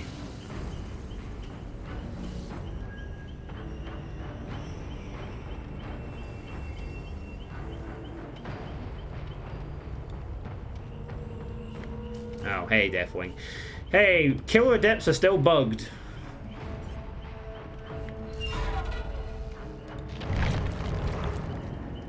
Alright, well. I don't particularly mind, but what the heck? Let's do that. How's your weekend going, Deathwing? Alright, what do we need to do again? Verify files. Shit, where's the option to do? Ah, here we are. Verify integrity of game files. Yes. It might take a while. Verify. Okay. So don't do any Killer Adept challenges, Deathwing Duck. If you're going to play this game, they don't work. This stream was going to be a Killer Adept stream, but I got a 4K in the first match as Trapper, and it didn't give it me. So I'm going to wait until after the expansion drops to get back on track with this.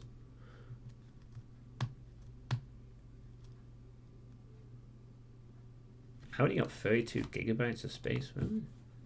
I have more than fucking that. Oh, it's the size of the files. Ah, right. This game is a 32 gig monster. Yeah, I can't complain, I guess. Yeah, today's been an alright day. I got my college work done this afternoon, which is nice. I don't have to worry about that tomorrow. So it's been a rather kind of relaxing day. I get to relax tomorrow, really. And then on Monday, I've got a important meeting.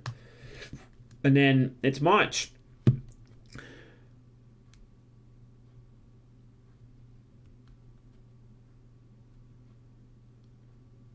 Oh, a new Gorillaz album. Yeah, I heard one song from that, and it was okay, but it didn't really impress me too much. I can't remember what it was called. Oh, the files have just been validated, so apparently the game is good to go. I guess it's going to synchronize with the cloud. Yeah, they played a song on Radio 2. I forget what it was called, but it was okay. Like, I like the old Gorillaz stuff. I've not listened to a lot of the newer stuff, but I know a few tracks here and there. It is shooty shoots time. Oh, is it deathmatch time?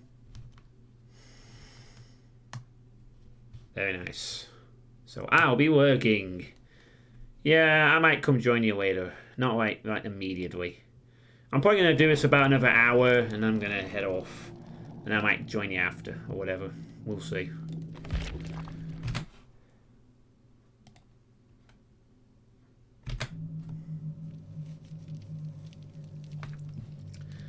Okay, well, did Eljan pick a killer before? No, I guess he didn't. He must be in a game. Alright then, Deathwing. I know that Shakar did pick a killer, but Shakar picked the last killer. So, Deathwing, would you like to pick a killer for me to play as? So I can kill Survivor. I got back into a Infinity, so overall I'm still good with Song Machine and Crack Around, they're both really good. I think I can really think outside the box. Alright, let's see if Sadako's thing is fixed. Nope. Well, sorry, Japan, but your well is now... Yeah, you're right. The feet do click for the floor there. Well, sorry, Japan, but Sadako's well is now black. That's the cannon now.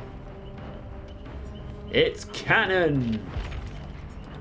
It's black as a cannon. Bull.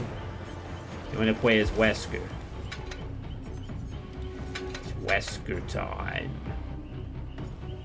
Ooh, I could do all this fun stuff. Let's play this so it's completely pointless that I have the other thing. Ooh, baby. Let's go full unpleasant Wesker terror radius, shall we? See how that goes for me. Nah, we don't need the points, really. I don't really think it's a problem, Deathwing. Oh no, Sadako's well is black. I would prefer that they fix the killer adept achievements. I'm not too fussed about a well graphic looking slightly off color. My drivers are updated anyway. You want to make a future suggestion for Freddy? Alright, what's your future suggestion for Freddy? You know, I've never actually tried to play Powered Freddy. If there's anything along those lines. Oh, you want to play as... You want to play as Freddy. Okay, I could do that in the next game then. I mean, for this kill challenge, I need to kill 20 survivors, and I can kill at most 4 in a game. So, at most, I'm going to need to play 4 matches. Probably 6 or 7, depending on how well I do. Maybe more. Because certainly one thing I've definitely noticed is that now my killer MMR is high, and I regularly go up against decent players now. I mean, I occasionally do get games where I get to play against people who are, like, relatively newish. But a lot of my games now, I definitely get decent players. Luckily, I'm decent at killing myself, so I can enjoy this side more. Survivor side, where it's all the sweat and the... Ooh, those horrible perks you gotta deal with against. I'm kind of glad I actually don't play the serious sweaty killer game, because I can't imagine what my MMR would be like if I had been doing for a year and then was now in an MMR tier, like the content creator level MMR, where I literally get sweat squads every match. I'm kind of glad that, due to the way I've sort of ended up playing the game, that I'm in this MMR that's like just about right, I think. You know, not way too easy, not way too hard all the time. I get a mixture of the super decent, the decent, and occasionally those that are just weird.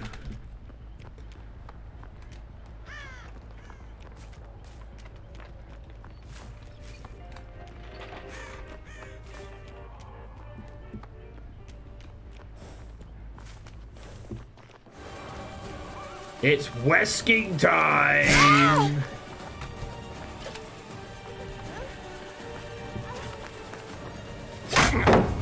Just accept your fate. If I was playing serious, I would use No Way Out in every single game. I would use that in Deadlock with every match, no exception. I'll see you dead. There's literally no point in not using either. No Way Out is a fantastic slowdown and also ensures the game. It also discourages tunneling as well. Deadlock is the best slowdown perk in the whole game.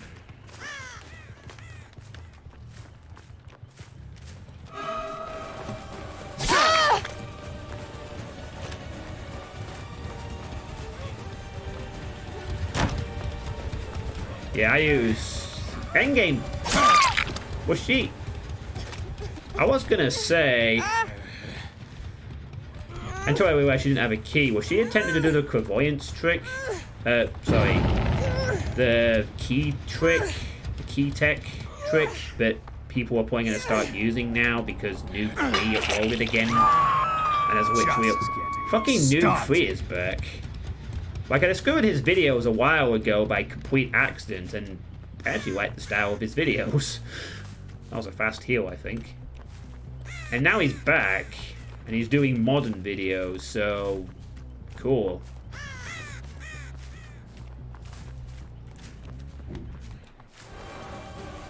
Yeah, you will be stuck into a. You'll probably pass the soft cap. I saw a video about it from Troy. When you get to 1600 MMR, you essentially can't go below it. And then you're like stuck with the You'll pay for that.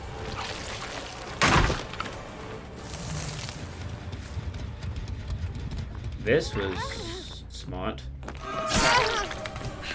Oh, I blocked it. Oh. You disappoint me. Is that the best you've got? Yeah, I mean, given your experience, you're probably like, what, somewhere around 1900, 2000 MMR. The soft cap's 1600, so... Still here.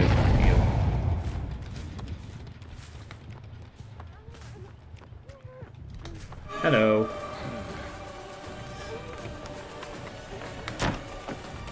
I don't get why this killer is, like, rated so highly. It's just a guy with a knife.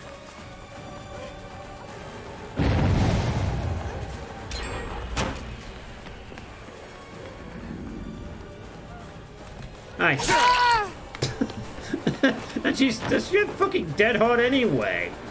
Oh, that's hilarious. All the survivors are fucking dead hard. Oh well. Oh. You're wearing the Irish Patrick's outfit.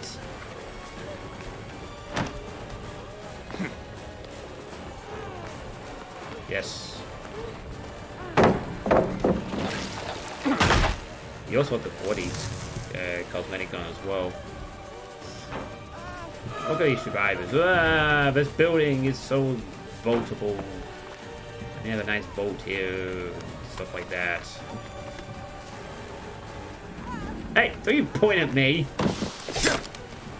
Oh, wait, so it. Not bad. Where did one go? Try a different one. I got one!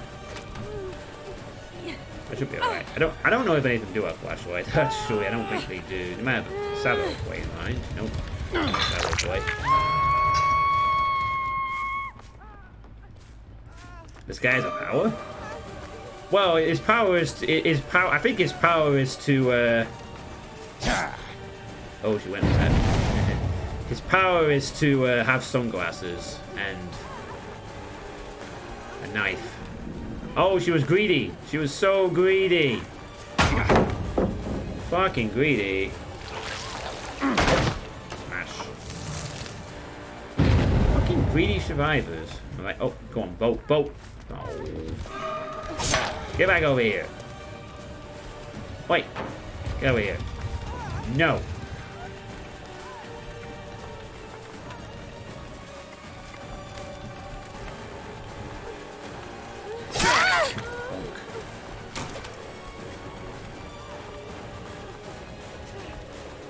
They're probably like figuring out, isn't there supposed to be more to Wesker than this? Hey! Knock it off. She was right. What are you doing? She was trying to stop me from destroying the power. She was trying to defend the power from destruction. Mason is just better.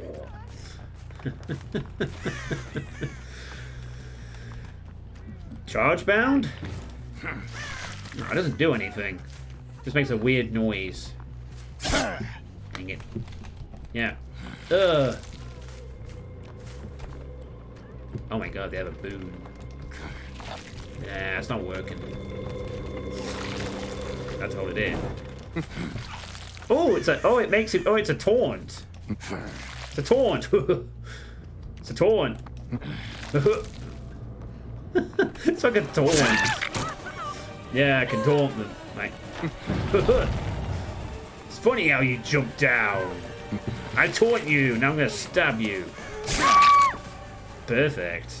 That's a great power. I love it. What a fantastic power that is.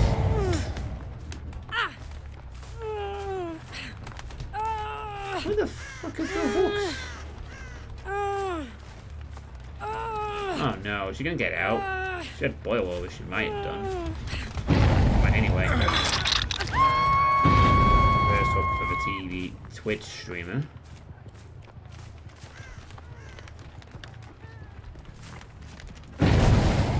Oh, she had deliverance.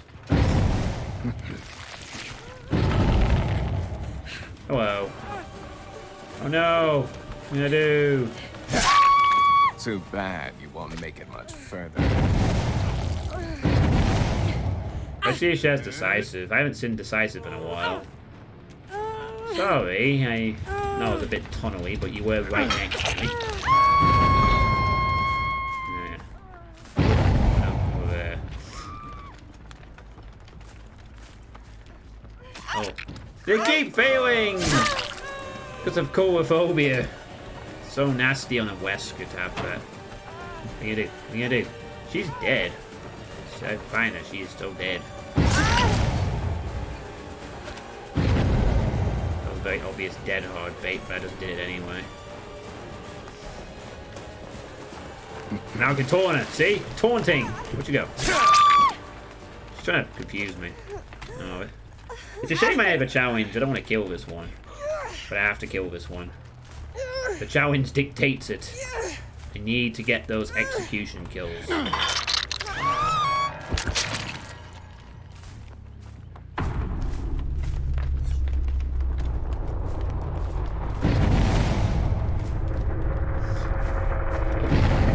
Yeah.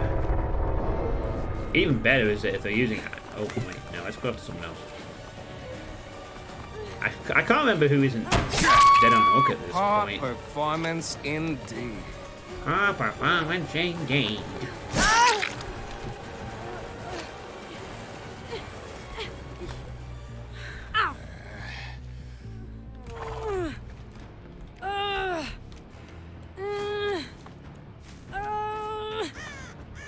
I think she's... I don't think she's dead. I'm tired wasting my time with you.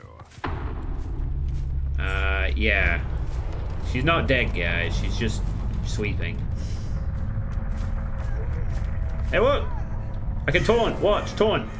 See, I can taunt. Perfect. Taunt. Taunt. Lovely. I can have a engaging chat with her. There we go. See? Taunt. Perfect. Alright, I'm gonna kick this door down now. Now. Calm down. Calm down. Calm down. Calm down. Come on. Down. Come on. What's the papping inside? Do you reckon she'll stay up there if I move up to the building?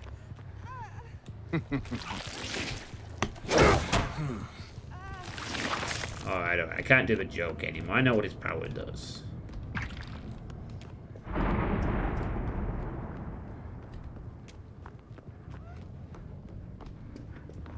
Is she gonna jump?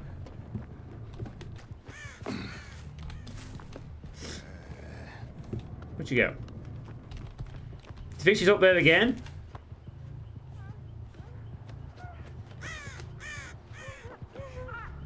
Go down! Get down here! Come down! Down! Down! Get down! You will do the generators. Down! Do the gen! Come on! Do the generator! Oh my goodness, she's being very rebellious. Do you reckon there's a chance I can... Got an idea. The stupidest idea.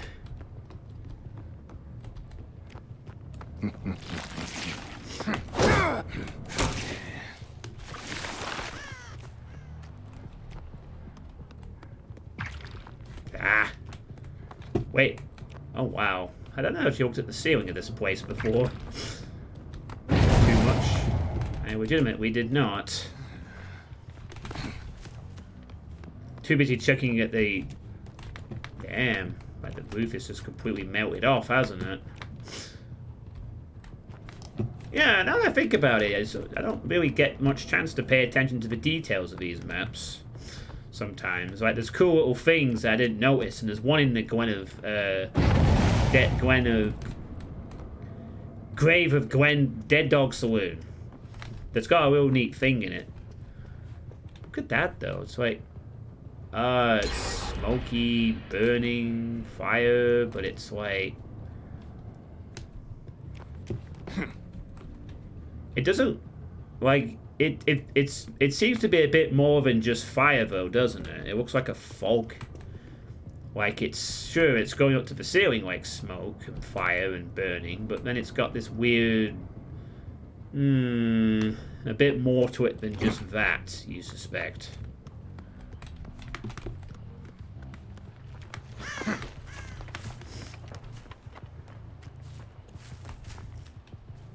I mean, why is this, for example, still this smouldering pile that's not, like, on fire or anything? This is a bit more weird than just fire, isn't it?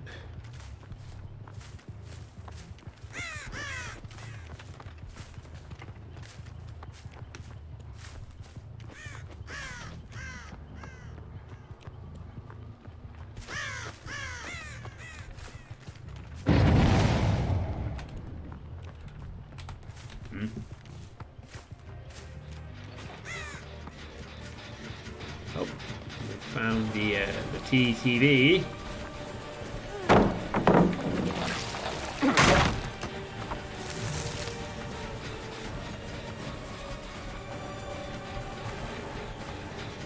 What's she gonna do?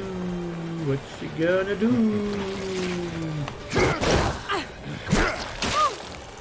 Let's mix it up a bit.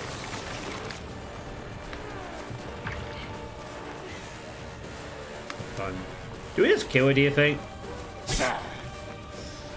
Yeah, I think we should move on to the next game at this point. I do have a challenge to do after all. I should probably try and get my 3 kills here. Yeah, that was close. That was definitely worth going for. If I was like another half step in front, that might just have procced. Keep going inside. Oh, yes! Predict. Nice. Predicted that pretty nicely there. And now... Oh, yeah, another trick I learned is if you see a hook on a cliff like this, the entrance is always opposite the hook. That's something that took me a while to learn. Like, if you see the hook there, it was facing that way, you know that the way to go up the ramp is to go right there where it's facing. So wherever the hook faces towards, that's the entrance. There's no particular hatch offerings, but when... There's no particular hatch offerings. Let's go.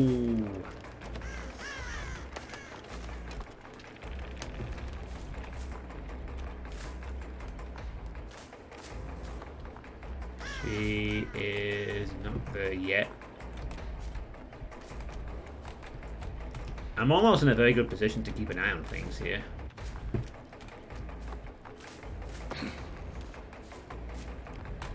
Almost. It's a nice tile to get to keeping an eye on both entrances. I can just watch there. In theory, I'd be able to hear if she was on the other one.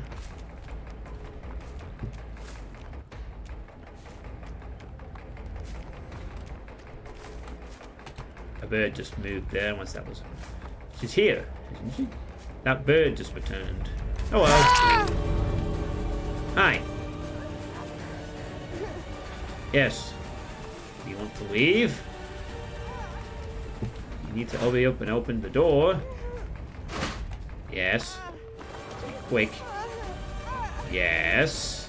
Open the door. Good. Mia.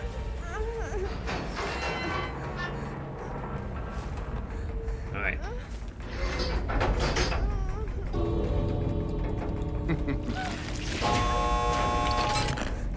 Open the door.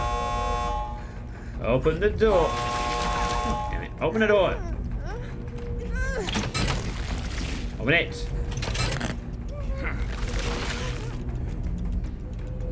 Open the door. Where you going? What are you doing?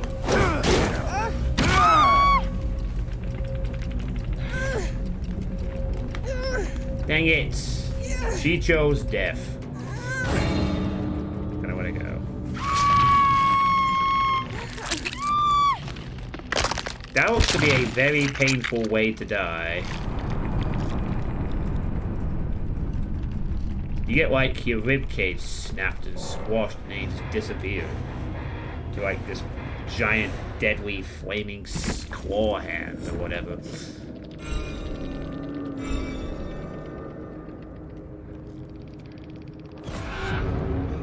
Very nice. That was fun. Look at that, full reds.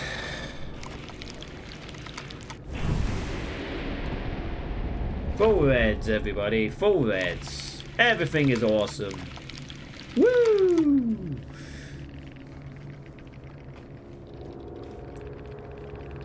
Let's take a look at our... Oh wow, they had some prestige levels, alright. I feel that the prestige levels don't always really account for a whole lot sometimes. It just means you chose to spend the most on that character. I mean, I sort of spread mine across equally. Otherwise, I'd probably have like a Sadako at like Prestige 77 or something. But I just spread mine equally across all the characters to want the bloody cosmetics, and then the perk charms, and then... Is there anything else after that point? There's like nothing else once you pass 9 except that your icon changes. Whoop-de-doo.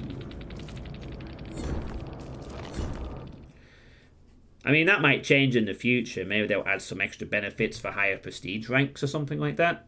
But I don't really feel we need to get a 100 on any character, to be honest.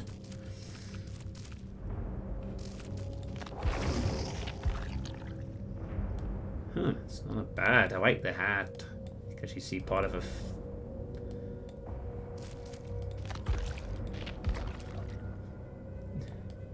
Maiden of Yore with the...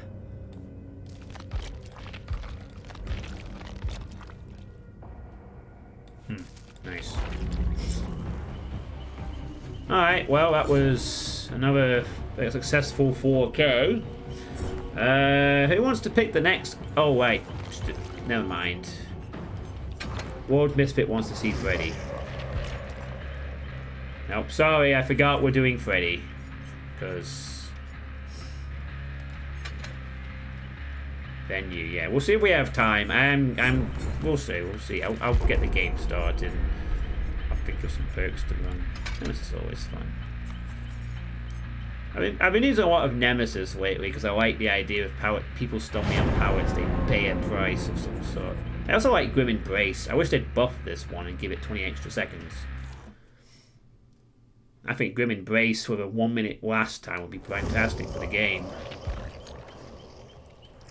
I reckon this should be buffed. I seriously do. I think Grim Embrace should be buffed and lasts 60 seconds. or you should be allowed to use it twice in a game. Like, if you hook every survivor once, you get 1 token of it, and if you do it again, you get another 40 seconds. Or maybe you get like an extra 10 seconds. That would really encourage killers to not tunnel sometimes. You know, if every single generator was blocked and you saw the obsession's over for 5 seconds, it could happen if it happened twice, or if it lasted a whole minute. That'd be great. But that's the kind of thing that that's the reason why No Way Out is popular and is used for, like, it encourages killers to not tunnel survivors and gives them a nice bonus for doing so. Grim Embrace is similar. It gives you a bonus for hooking every survivor at least once. Oh wow, I'm gonna rank Prestige 59. I have seen Prestige 100s.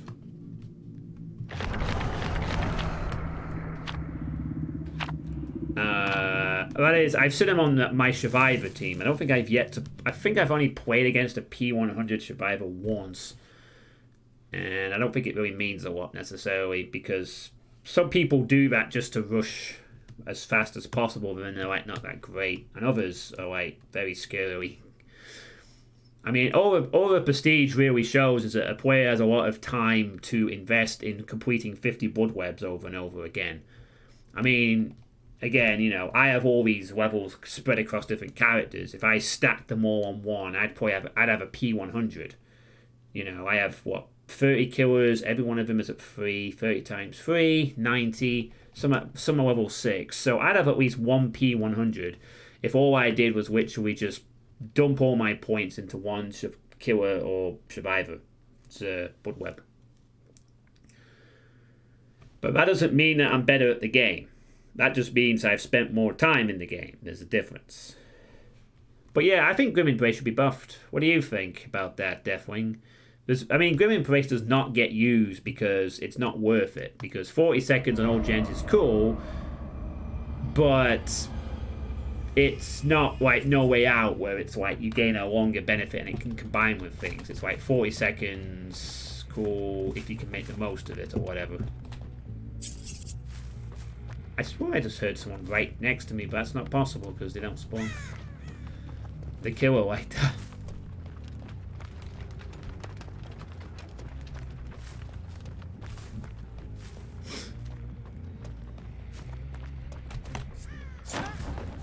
No, it's not being that stupid.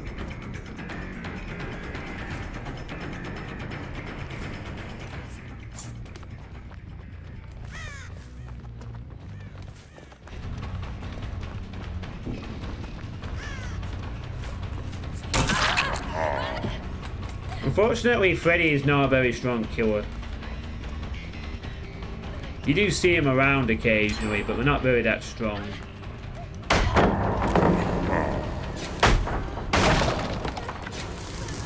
Oh, for God, stop that double blinding shit.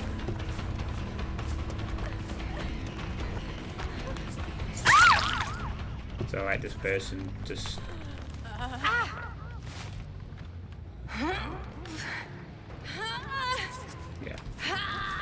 Then she got it, yeah.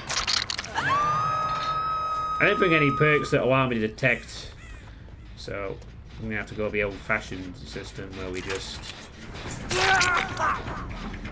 I was not expecting him to wait that long on the... Yeah, there's no point keeping that open. There we go. Bloodhound gave me some value here, though, which is nice to see.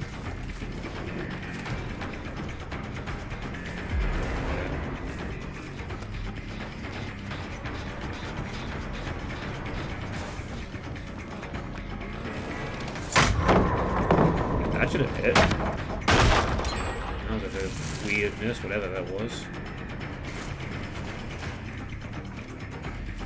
Like, I feel the only real sort of benefit for Grim Embrace is that, you know, if you're in a situation where you don't go after everyone, and then they gen rush, but you get the last hook at the last second, then...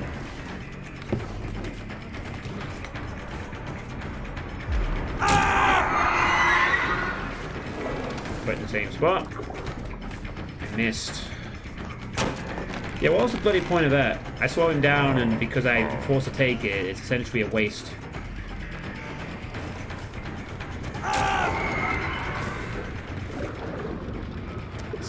Doesn't really do anything here either.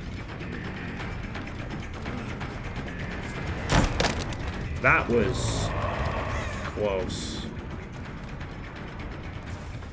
Holy moly. So, in all of that, all I did was just basically hand them the entire game. No fun allowed. Hey, it's a cute Michaela.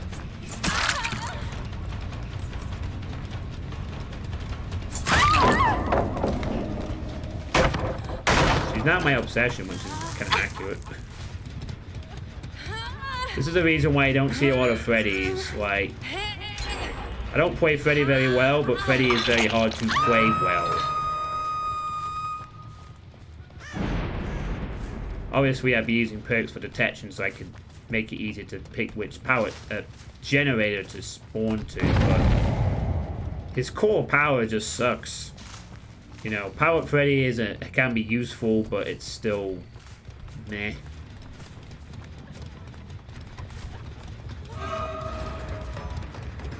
Shouldn't be going after that. Should be going after this guy, but this person whoops fucking like crazy. Unfortunately.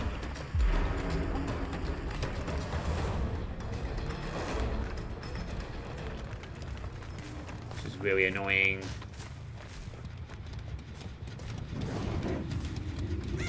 I'm gonna commit to the teleport here. Right decision. Here. Get to scare him up a little bit. Unfortunately, there's too many good walls.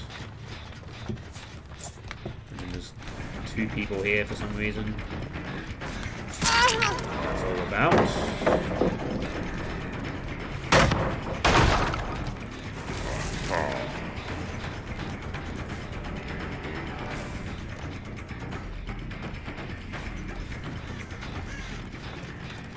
Right, they've got so many good towers here, the Witcher, they could just do that all day and never lose.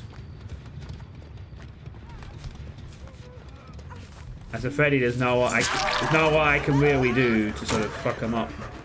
But you can see, though, this is where Grim Embrace would get value. Like, if I could hook the two survivors I haven't hooked yet, and all this... They have a fucking flashlight. They have a fucking flashlight as well. Why do you have a flashlight? What I was going to say is that if you can hook everyone in this scenario, you make the combat where it's like, oh, we're going to win, and then suddenly 40 seconds, bam. Every gen is locked, and now you have to hide for a minute. I've had that happen. I've had that situation happen before as well in a game where I literally was on the verge of losing, and Grim Embrace was like, came in very clutch, and then... Yeah, this guy's really annoying because he's fucking done this 1,000 times, where he just knows how to play this tile every fucking time without making a mistake, which is annoying, but he's one of the people I need to actually grab.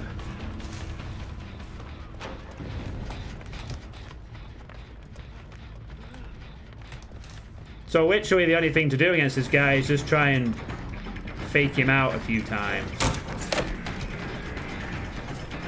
Or like double back and then maybe half do something weird, very unorthodox. Oh, don't worry, they have adrenaline because these are the serious survivors. Have you noticed that, by the way, that he had adrenaline? All of them had adrenaline, I think. This is also a Swift, because they're playing the kind of perks that are very Swifty as well, where you're running the serious sweat stuff.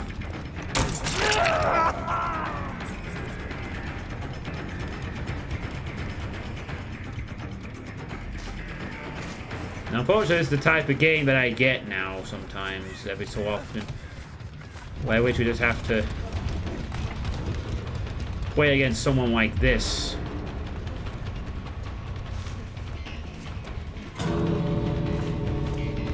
However, hey, you drop that. You're not going anywhere. You're still not going anywhere. Well, I know you want to run all the way to it. You want to try and exploit the fact there's a pallet here to get away.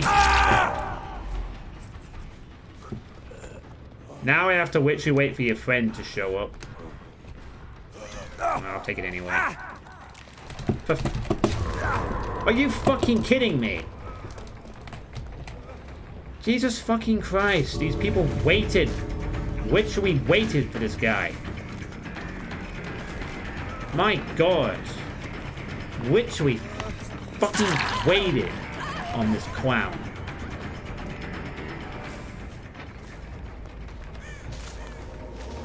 That is exceptionally frustrating, man. But even if I had good perks against this, what all I've done is slow them down to advance or whatnot. I wish they'd just leave at this point. I just leave. If you've played the game this long, surely you know that getting a 4-person escape against a Freddy not running the most serious perks is not an accomplishment, it's a standard requirement. Well, I will just leave. I can't be asked for this teabagging, waiting around garbage. I understand waiting for your friend to get the save or whatnot, but there's a reason, you know, there's a reason why Freddy sucks ass, and it's because he has nothing. You know, snares, yes, devastating, but, you know, that's it. Against the better survivors, that is. Like, he's trash. He is probably there's a reason he's among the worst, you know. You have nothing to deal with survivors who can loop things, except the snare, which slows them down slightly, which they always negate. They had fucking ridiculous tiles, which doesn't... They had one bloody person with a flashlight. You know, against that kind of coordination, there's a reason why they always get the same killers. And you'd think maybe they'd ease off one game where they don't get the splice of it. I don't know, they don't care. I mean, Freddy is garbage. And that's why I don't play him too much. He can be fun, but against any good survivor, he has nothing. He has absolutely nothing going for him. Myers is the same way, though, but at least Myers has the ability to... Well, you could give him add-ons and he can become a pain in the ass. But Freddy doesn't have anything like that. I mean, his strongest add-ons are... I could give you a 15-second delay, and... the one that gets used quite a bit, the red paintbrush, where everyone starts in the dream world and failed skill checks don't wake them up. So basically keeps people in the dream world unless they get a clock or they work together. And then it's just, you know, decreased time on his thing or whatever. It's just unpleasant. I mean, I'd run Discordance on Freddy quite a bit, but, yeah. Freddy is very weak. Myers, unfortunately, is very weak. And although the clown's really annoying, he's kind of weak as well, but the clown's power is at least very irritating to deal with when used accurately. And Trickster's kind of sucks too. Because, yeah, how much you run the iridescent postcard. Right, anyway. That was a bad Freddy game. Yeah, I mean, there's a way of playing Clown where you can really do well with him. His power is devastating if it connects. But, yeah, you've had your turn, Misfit. You've had your chance. You've had your chance. It's Shakar's turn. This will be unless this game is really short, this will be the last game, I think. And I'm going to head out. But yeah, Clown can be fun. I mean, I don't mind playing Clown occasionally because his power is annoying. But he can be countered pretty easily if you just keep your distance and just pre-drop pallets and stuff. But there's a strategy to him. Yeah, sorry, Lord. Unless the next game is short, we'll see. But it's Shakar's turn to pick the next killer. I mean, Ailjan could have picked the killer, but Ailjan seems to be hopping in and out intermittently, so... yeah.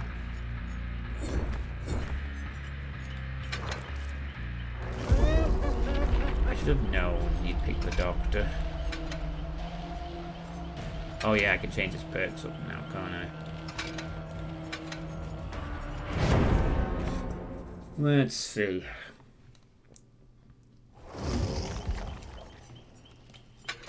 I need to take these ones off. Ooh, we haven't, you know, I don't think I've ever actually... No, I think I have seen it once, but let's just equip it anyway for fun, shall we? And... make a choice for fun. There we go. Alright, we'll wrap up with a game of the Doctor. Huh. I guess it's past Valentine's, but I still like this outfit on the Doctor. It's pretty good.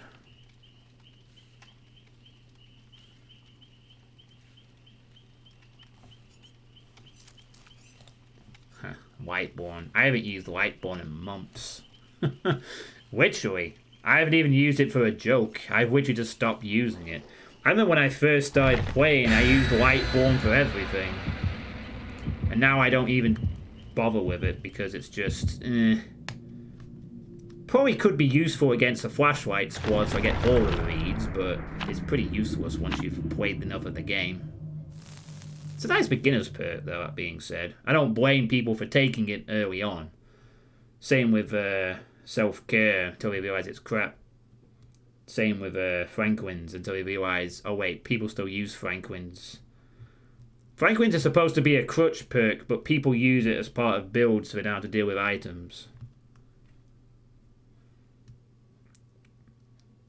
And people still use Noed because, well... even though Noed got slightly nerfed, it's still effective. Yeah, mostly. I mean, flashlights can be irritating, but, you know, if you play long enough, you know how to deal with them. But sometimes survivors are just sneaky bastards who just know how to set up things, like in that last game. But, you know, you just have to work around them. Unfortunately. Dealing with Swifts is sometimes a painful experience, but sometimes it isn't. The main weakness is the main weakness of a Swift is altruism. They're not selfish up to a point. They can and will try and save their teammates, which sometimes costs them their life. Or their wife. It causes lots of strife. Hello, Nia. I'm gonna... My obsession is near. I should not even be going after her at this point. She went into the basement willingly. Are we okay, Nia? Hello, Nia. What's she doing?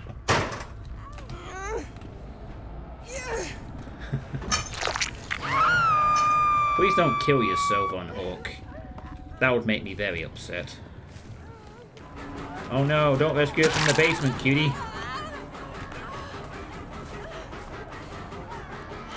She pre-drops. No? You're supposed to pre-drop when you start hearing that noise. Oh no, she's killing herself! No, no, no, no, no! We need to abandon this chase. She's trying to get rid of herself. Oh my god. Okay, we need to never ever let that person be hit ever again.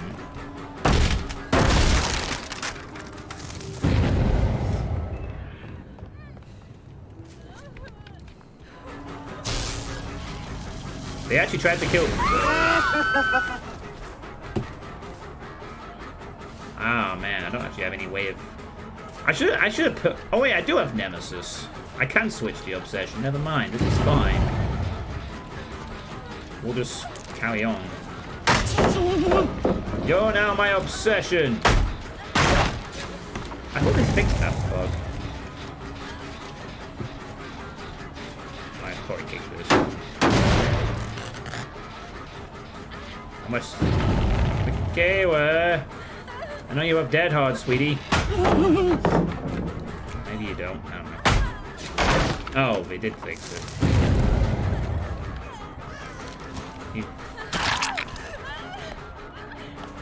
Christ, how does she not preempt? How does she not fucking fail the dead hunter, like, ever? Like, that's a little ridiculous, isn't it? That she literally is... Oh well, man.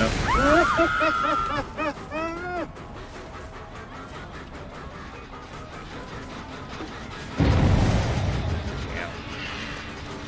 Well, this person's dead on hooks, so maybe I just kill them. And then we can move on to killing Michaela later. This person's gonna DC, probably.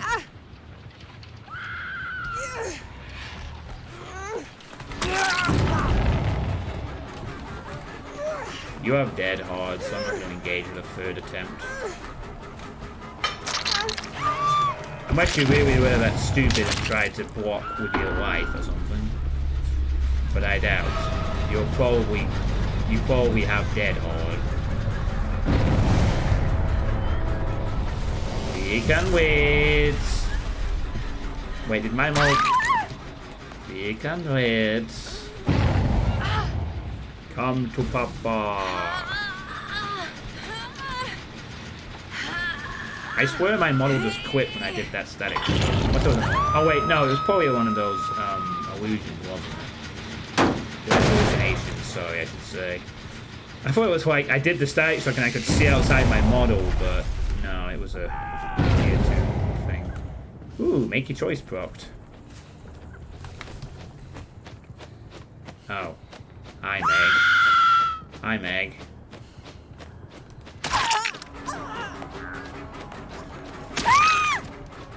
Hi, Meg.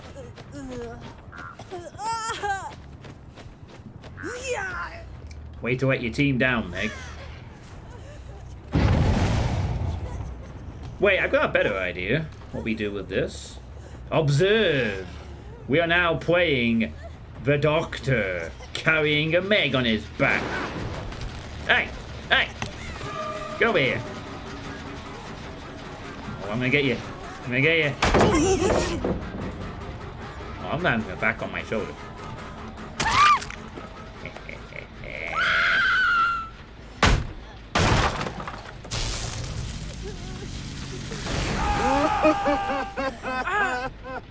Oh, this gives me a unique opportunity. Wait, is she struggling now? Is she? No, she's not struggling. But she's going to be very weird if they come back to the computer. Oh, now you're my obsession. Still there. If this were your adept, you'd get it. Well, yeah, it'd be nice, but it's not. The adepts are bugged. It's a shame.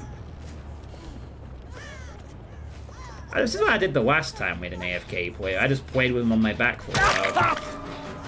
You're gonna have to run, dude. Oh, I'm gonna come after you.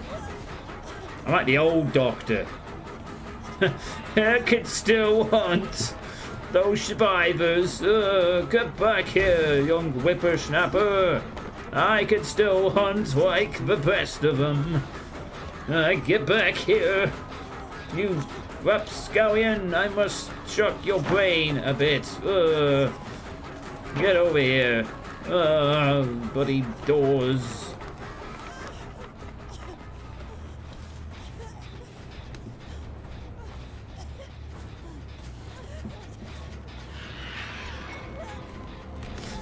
I don't have to like drop the Meg, just use my power.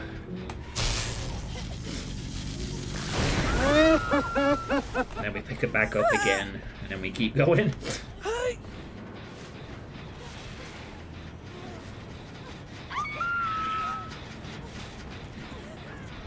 Drop Meg, she said. No way, this is part of the fun. Where'd you go? Where are you?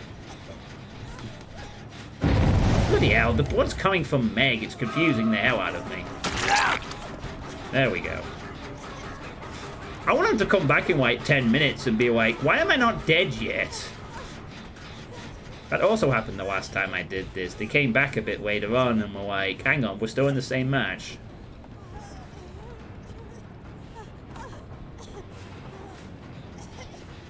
Actually, I might drop Meg in a minute. I want to show off something that's kind of cool, since we're on the correct map for it. First, I am Backpack Doctor with no agitation. Well, if you wanted to leave...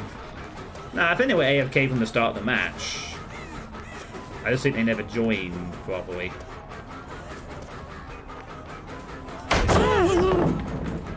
Dang it. Get out of here.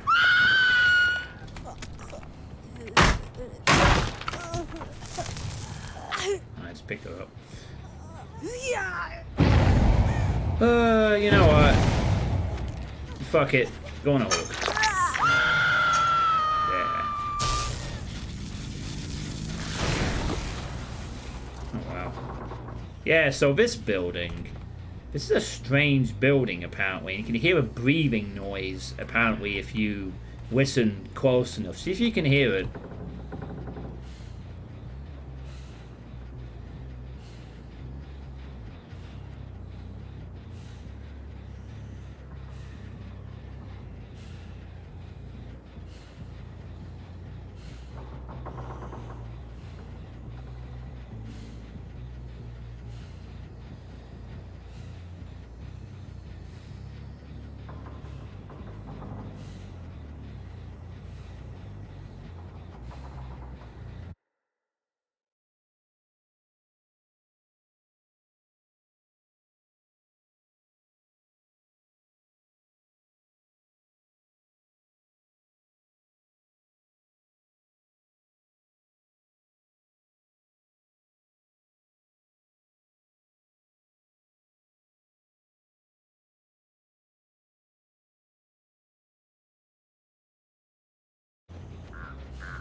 Yeah, wait, did you, like, hear the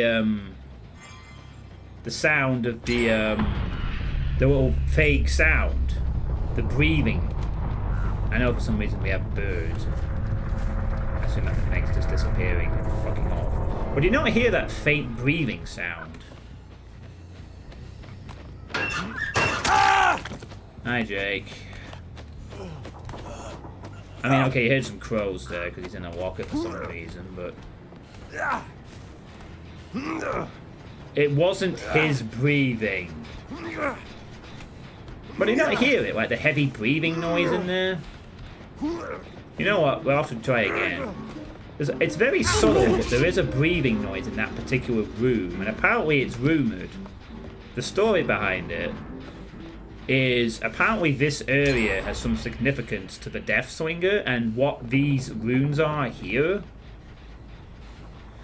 is apparently entity speak. According to the rumour, this is entity language, apparently what the entity speaks, and apparently something happened here related to the Death Slinger, which is why there's this weird blood on the ground and these weird sacks full of something. Apparently this may have belonged to someone who was not the Death Slinger, but was trying to get in touch with the entity.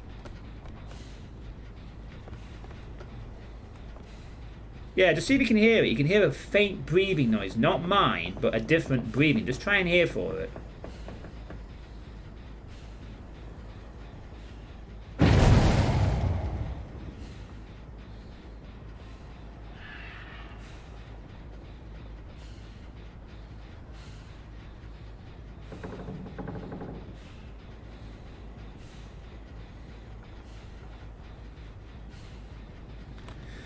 Yeah, there's a very faint noise. You know, I've played, until I saw that video, I would just literally ignore all of this. I thought, oh, cool, it's just scenic stuff. But no, apparently this place is to do with the lore of the game. I mean, sometimes the basement appears in here, of course, but... Yeah, it's kind of cool to think. Apparently the Death Slinger has a skin that has entity speak on it, and he may be an interesting part of the bigger picture, perhaps. Something like that. Yeah, like, but this is the kind of game that you can play it for a while, but you have to actually stop to look at some of the rooms. There are some nice details that do get you wandering sometimes, you know. I mean, until I saw that video, I would have been here loads of times and not thought a jot of it, but... Yeah, the detail in this game is really nice. It makes you wonder if Behaviour would be capable of, like, producing a conventional style horror adventure game or something like that.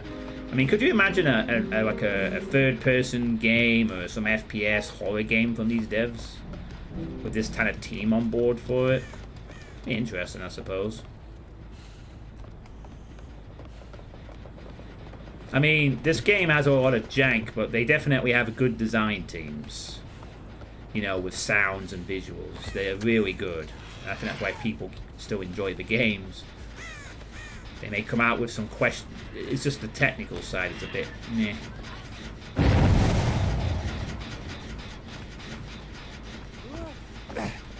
Oh well. Hey. How did that miss? Like, seriously.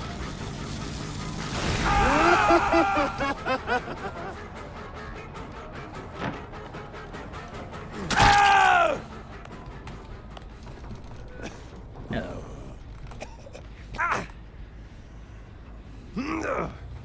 If I had a bit more time, willing time, I'd actually let them complete so I could get a rank or kill, but it's taking too long.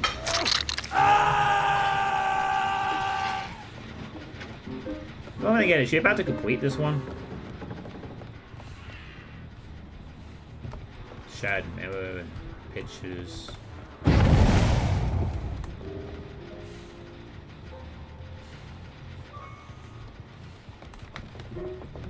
Oh wow, is he killing himself? I think he. Oh wow, she actually completed the gen.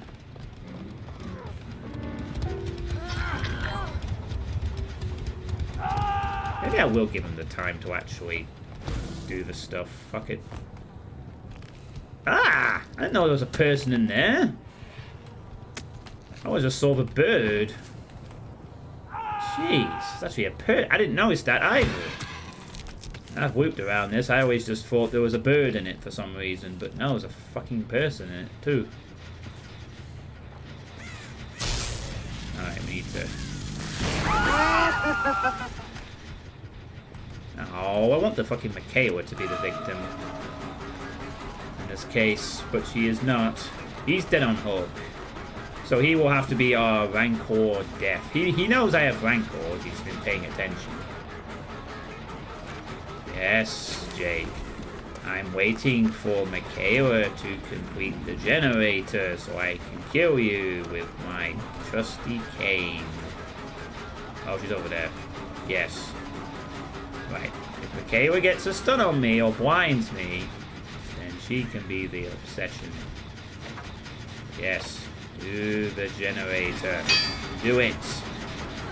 No. Do the generator. Do the generator. Do it. Dang it. Do the gen. Come on. Do gen.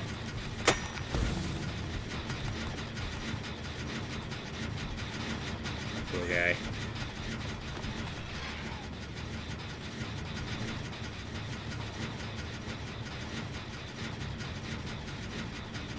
Where'd they go?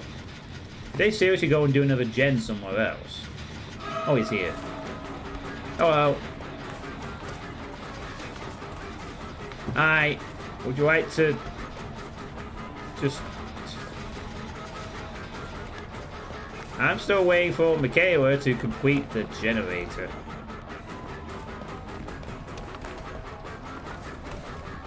Hello.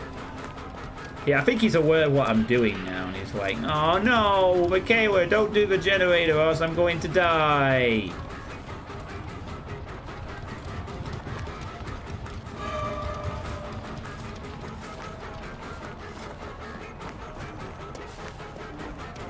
Michaela's like dooming this guy to a painful, executable death. And if she fucks up with a blind, she will also be sentencing herself to a death. Come on, Michaela. Come on, Michaela. Who's a good ginger witch? How did you fail that skill check? Come on. Well, she just jumped off. There you go. Now he's dead. Alright.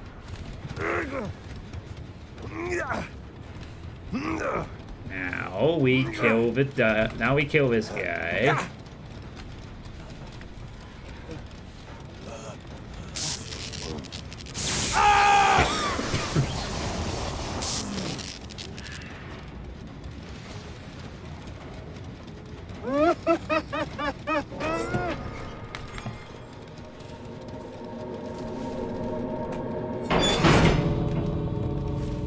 Is that a good laugh for you?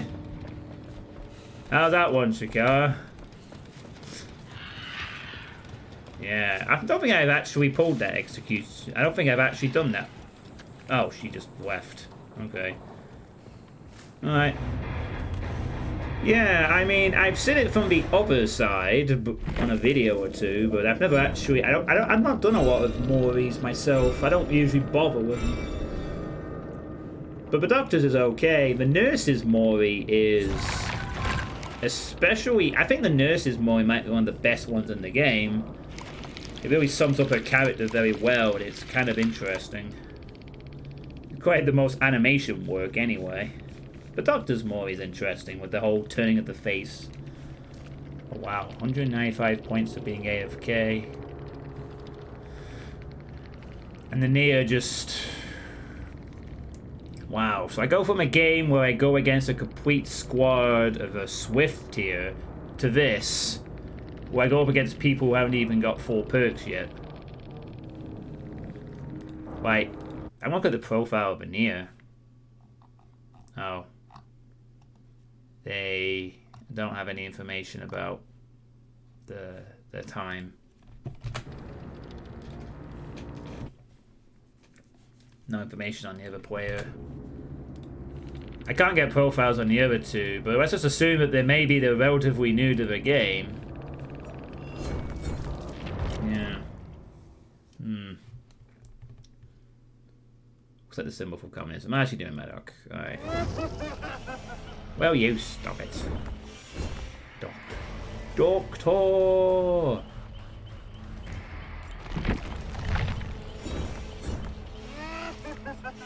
To you too. My boy. Alright, well, since Maddox showed up, let's say we have one more game. Do you want to pick the killer, Maddox?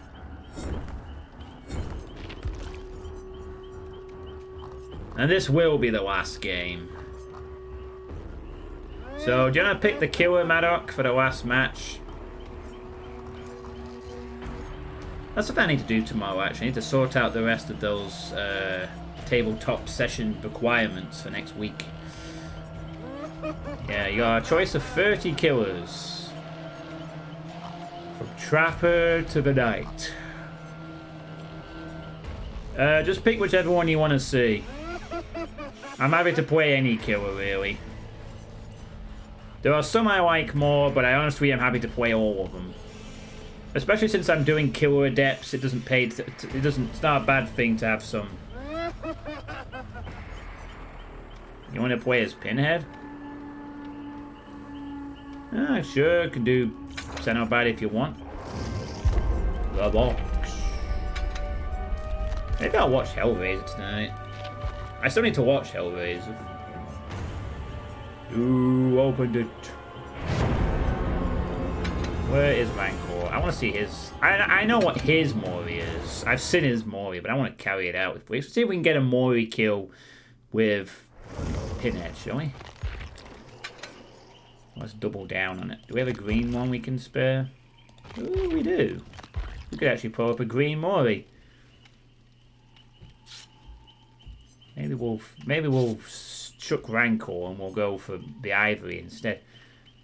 Yeah, screw it. These aren't really going to do any other purpose. We'll chuck Rancor off and put something else on, like Swappy Butcher. Or maybe Agitation. Yeah, then that will be nice. I watched a pretty long video about Hellraiser recently, but I'm with Proverbial. Well, Hunter's excluded. Pyramid Head is Proverbial's favourite. Pyramid Head is also kind of weak in a sense, but his power can be a bit more skill-based. But Pyramid Head isn't that strong, mostly. Although he does have excellent, with his Torment, he has the ability to speed up on the time it... Okay, well, that's fucking weird. A survivor that brings a Midwich offering. A survivor that does that. Huh. That's like the most killer-side map in the game. Well, not necessarily always, but most killers really... I mean, I'd say it's the most killer-side map in the game. There's probably a few killers that struggle with Midwich, but not many. Well, Pyramid Head was originally just a construct of James Sunderland's desire for the dick, if you will. He was never meant to be a fucking symbol of the franchise. It was just the unique sort of phantasm that James had to deal with.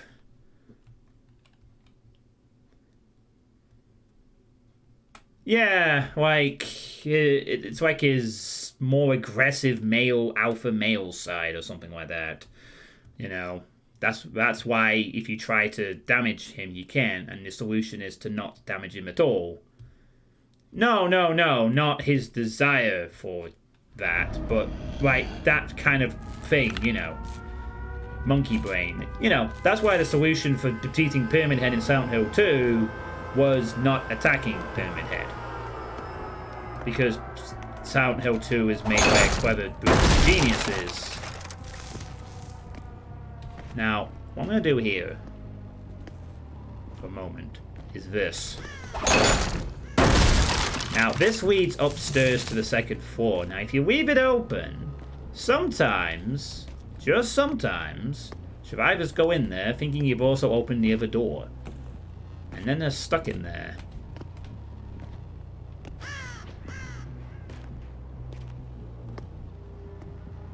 So, it's going to be a nasty... The box. You opened it. I came. Hello. What are you doing? What? Yes. What? What do you want? What? Yeah, alright, yeah, alright. Yes. You're now the nemesis. You're now... What? Yeah. You're right, I want to hit you now.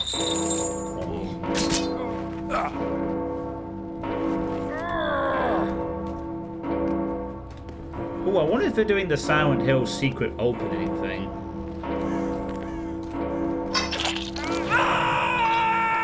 No, wait, if they want to do that, they need to do the chemistry room first, not the clock tower one.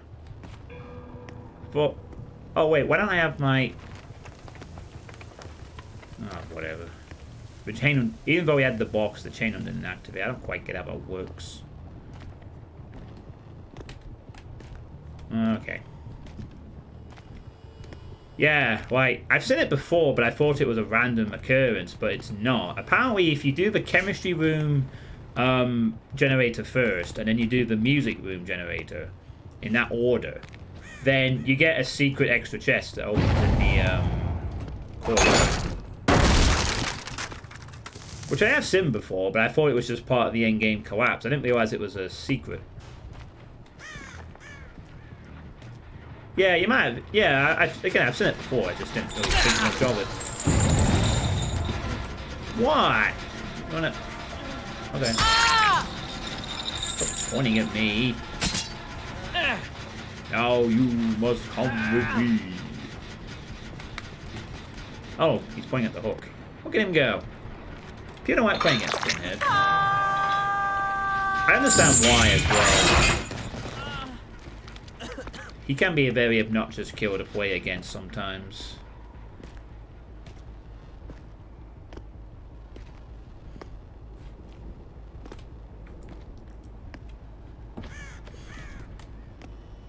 Yeah, I might have to watch some. Chain game has started. Yeah, so if you do those things, this door opens, and I have seen it a few times, and you get an extra chest. Which is just an extra chest, really, with all the cool symbols. Maybe we'll get to see it.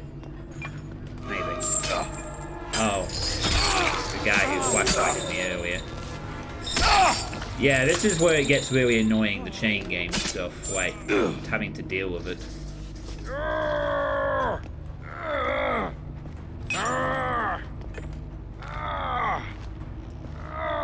what? Well, I don't know if they're doing it, though, is the thing.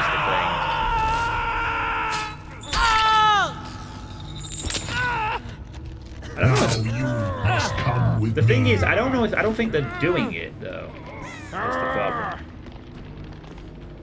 So I think you're supposed to open the. I think you're supposed to open the. You're supposed to do things in a very certain order.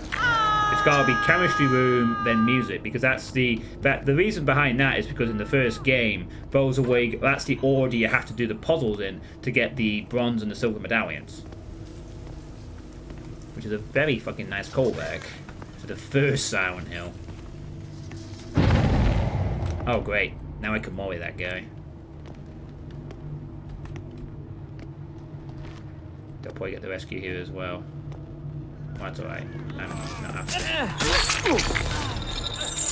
I could also kill this guy. Now I have a choice to target. Maybe they're not even trying to. I don't think they want to play against this killer. Or they're just having fun. I don't know. They might like Pinhead. You get sometimes killers, if they're up against the right killer, they'll actually throw the game on purpose.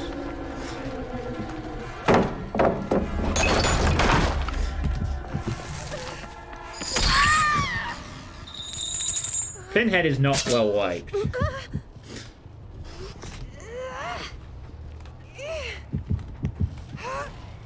I think these guys are just goofing around though. More than anything else. They're not like trying to, I don't think they're trying to kill themselves per se. Yeah, this is not that though. I think they're just goofing around. You summoned me. I think they want to just goof around, which I'm more than happy to do. Which means I get to pick which means I'll get to pick who lives.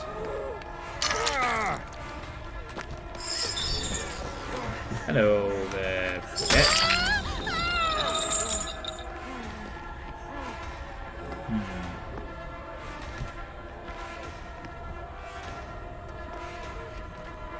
Hello, Jane. Who shall we trap, do you think? Who shall we kill?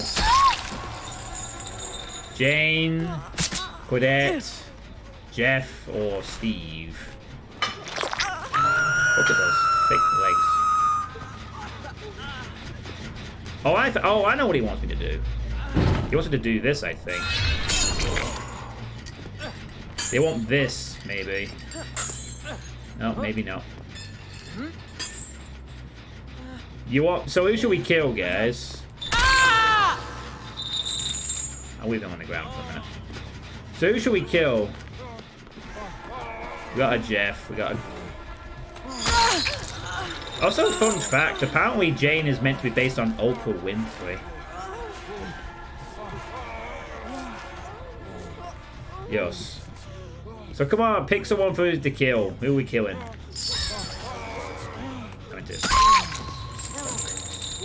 Go. You want me to kill Jeff? Alright, fine. Well, hang on. Thick legs. Alright. Okay. Let's take him into the courtyard.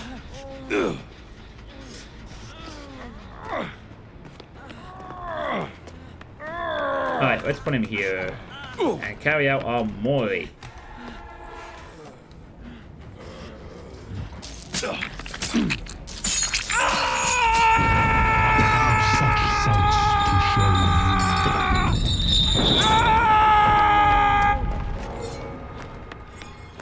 There you go. Mortis. He's gonna be so disappointed because I only have a green one.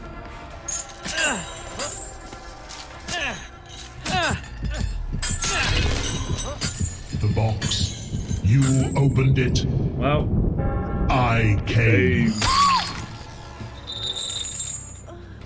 What a waste of good suffering.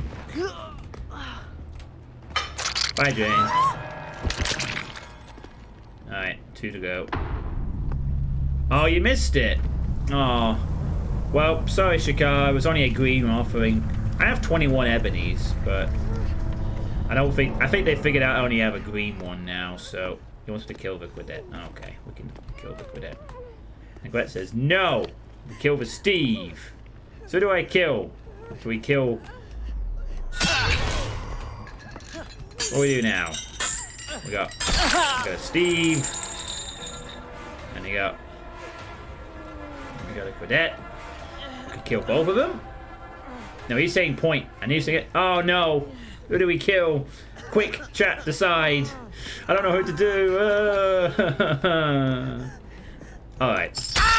Sorry, Steve. But, I could make a weird, strange joke here, but I'm not going to do that. Bye, Steve.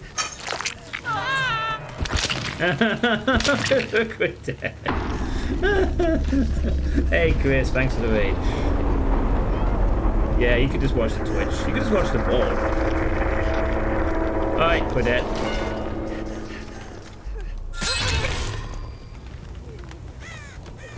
Yeah, so... Ooh, clear the hatch. Hey, look, there's the hatch. And there's the hatch closing. Yeah, so it's not open because you gotta do it in a certain order. So it doesn't just happen randomly. You gotta follow the order. That is your main. Yeah, I used to like playing Quadet because of the healing stuff. But my main is Michaela. Michaela and Elodie. No, Quadet is the botanist. The one with the knee highs is Jane Romero, who's a former talk show host who's based on Oprah Winfrey. She is a very... Nah, Quadet is the science girl who's into botany and is like... Yeah. That was a fun game. Sometimes people just goof around with certain killers, and Pinhead is one of them. Which is fine. I'm happy to oblige that. It's fun to have a non-serious game occasionally from time to time. You know? By time to time, I mean more regularly. He's always ready to enter a belly button competition. Yes, this is very much true. He definitely is ready. Oh wow, they've got some serious stuff, surprisingly, for this. Again, I think they might just not have liked the killer, so they sort of give up. But the thing is, though, this person wanted to come to this map, so we modded the person who bought the map offering. That's the first time I've seen that. You don't normally see this on Survivor. It's normally a killer offering. So, if I'd have known that, I probably would have let him live, but... Oh well. We weren't to know. And we let the... Quadet live, so that's always fun. You need to try this game out someday. I would say it's a pretty good game, Chris, but you will need to grind a bit to get the fun perks. It is a bit janky, and you will get your face slammed in pretty hard for a bit. They did have a free weekend once, a few months ago, around the October thing, and unfortunately it's not a regular thing with this game.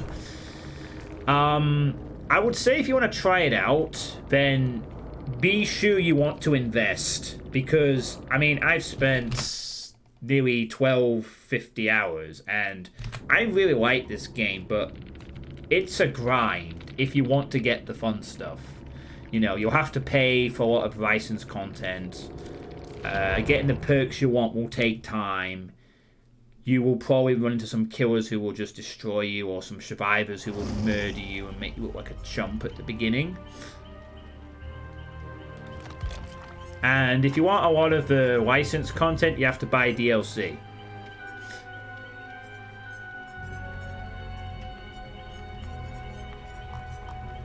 But if you can get past all of that and you're willing to invest the time and you enjoy the core mechanics of the game, the core gameplay, then I think it's pretty fun.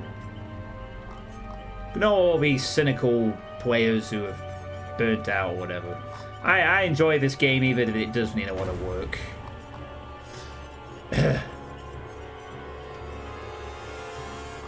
At least for the time being, anyway. I wish the kill adept achievements were working properly. It's a bit frustrating they aren't. Yes, you have to take it easy. Do not approach this game with a competitive mindset, even though you will have to deal with players who will be approaching this game with a competitive mindset. That's the warning I would give to you. If you can see a free weekend for this game, give it a try. But just don't think it's the kind of game where you can immediately throw yourself in and just have everything you need. I mean, as a starter player, you only get Trapper, Wraith, Hillbilly, Nurse, and Huntress as killers. Anything that's not attached to a license you can unlock with shards over time, but that takes a long time to get those. And every one of those is usually 9,000 shards. You get 5 survivors, and if you want to unlock a perk, you have to have like, for example, if you wanted the perks of Pinhead, you have to unlock Pinhead, and then you have to go through 3 blood webs to unlock them on every character for free. So it's a bit of a grind element involved, Crisco. It's better than it used to be, but it's still a grind. It's not like a Fortnite where you can just play the game and you have everything immediately available. There is stuff locked behind DLC and time. Absolutely, janky games can be very much enjoyable, for sure.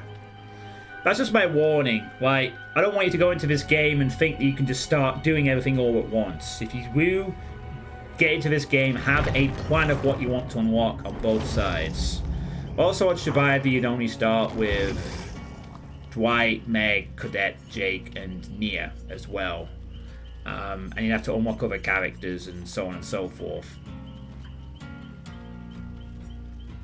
But yeah, I mean, if you need some advice or anything, you know, there are certain survivors and killers stuff you should try to get as soon as possible. It'll make your game more easier if you're willing to spend a bit of money. I mean, my general sort of thing is, if you're going to play this game, try out both sides, see which you enjoy more. If you do want to play as survivor side, my advice is unlock this character as soon as possible, and then acquire. Not only is she cute, but she has a perk called the Windows of Opportunity, which makes survivor gameplay infinitely easier. It allows you to see all the vault locations, pallets you can use. It's one of the best survivor perks in the game. Unlock this character as soon as you can, and equip that, and you'll find your survivor games go a lot easier. You know, everything else is like, you'll figure it out, but this is definitely something you want to get as fast as you can. The other one you'll have, and I guess also, you'll want to get Dead Hard on David King as fast as possible after that. Best exhaustion perk in the game, and it's going to help, but you need to practice it. I still need to practice it, but it will help. So yeah, get those perks, get Kate, get David, unlock them both, and use that. And then if you're playing on the killer side, which I find more fun, if you want to if you want to buy any killer to help you play the game, go for Cenobite. Deadlock is the best slow down perk in the game. Plaything is a pretty good slowdown as well, in a sense. He has 3 decent perks, and other than that, if you don't want to spend money on a character, I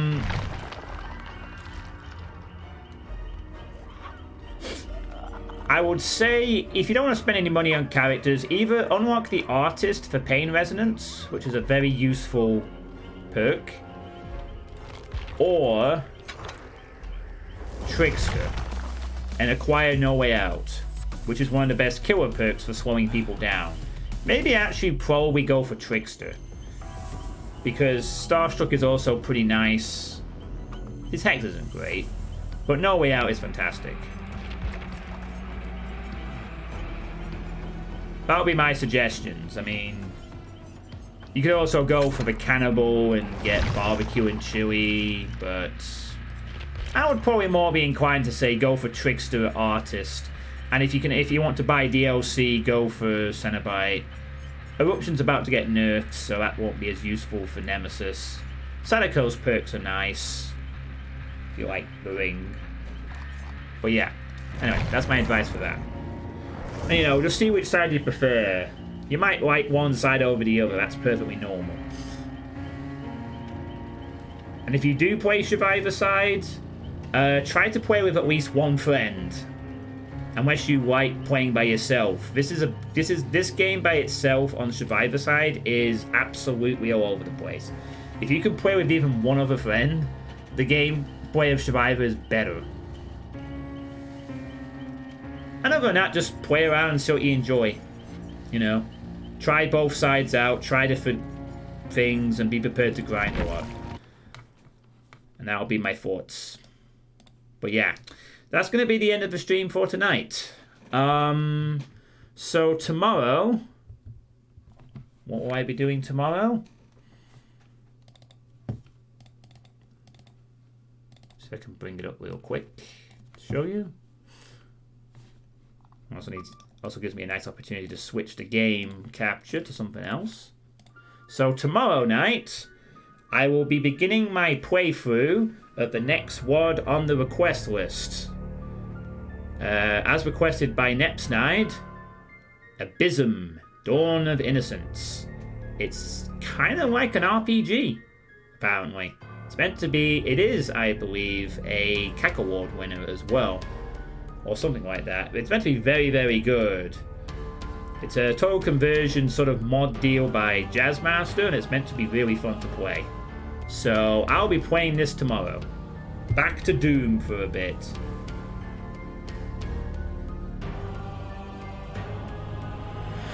Even a credit from Fuzzball in there. Huh. Got a Fuzz credit. Fuzzy! She must have contributed some textures. That'll be it, will be, I'd imagine. Who knows? Maybe a bit more. Maybe we could ask her tomorrow. Anyway, so that will be the plan for tomorrow night. So, thank you all for watching. And I'll see you tomorrow for some Doom. And can we raid someone? Who can we raid? Got 9 people. I think that's good enough for a decent raid on somebody. Ooh. Raid Bridge Burner?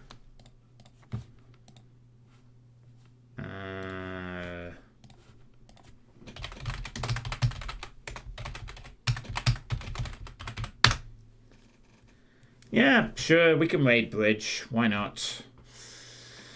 We'll raid Bridge then. So he's streaming some deathmatch stuff, and we all know who Bridge is, so, you know, fun times will be had. Anyway, see you later. Have a good evening, and see you tomorrow for some Doom.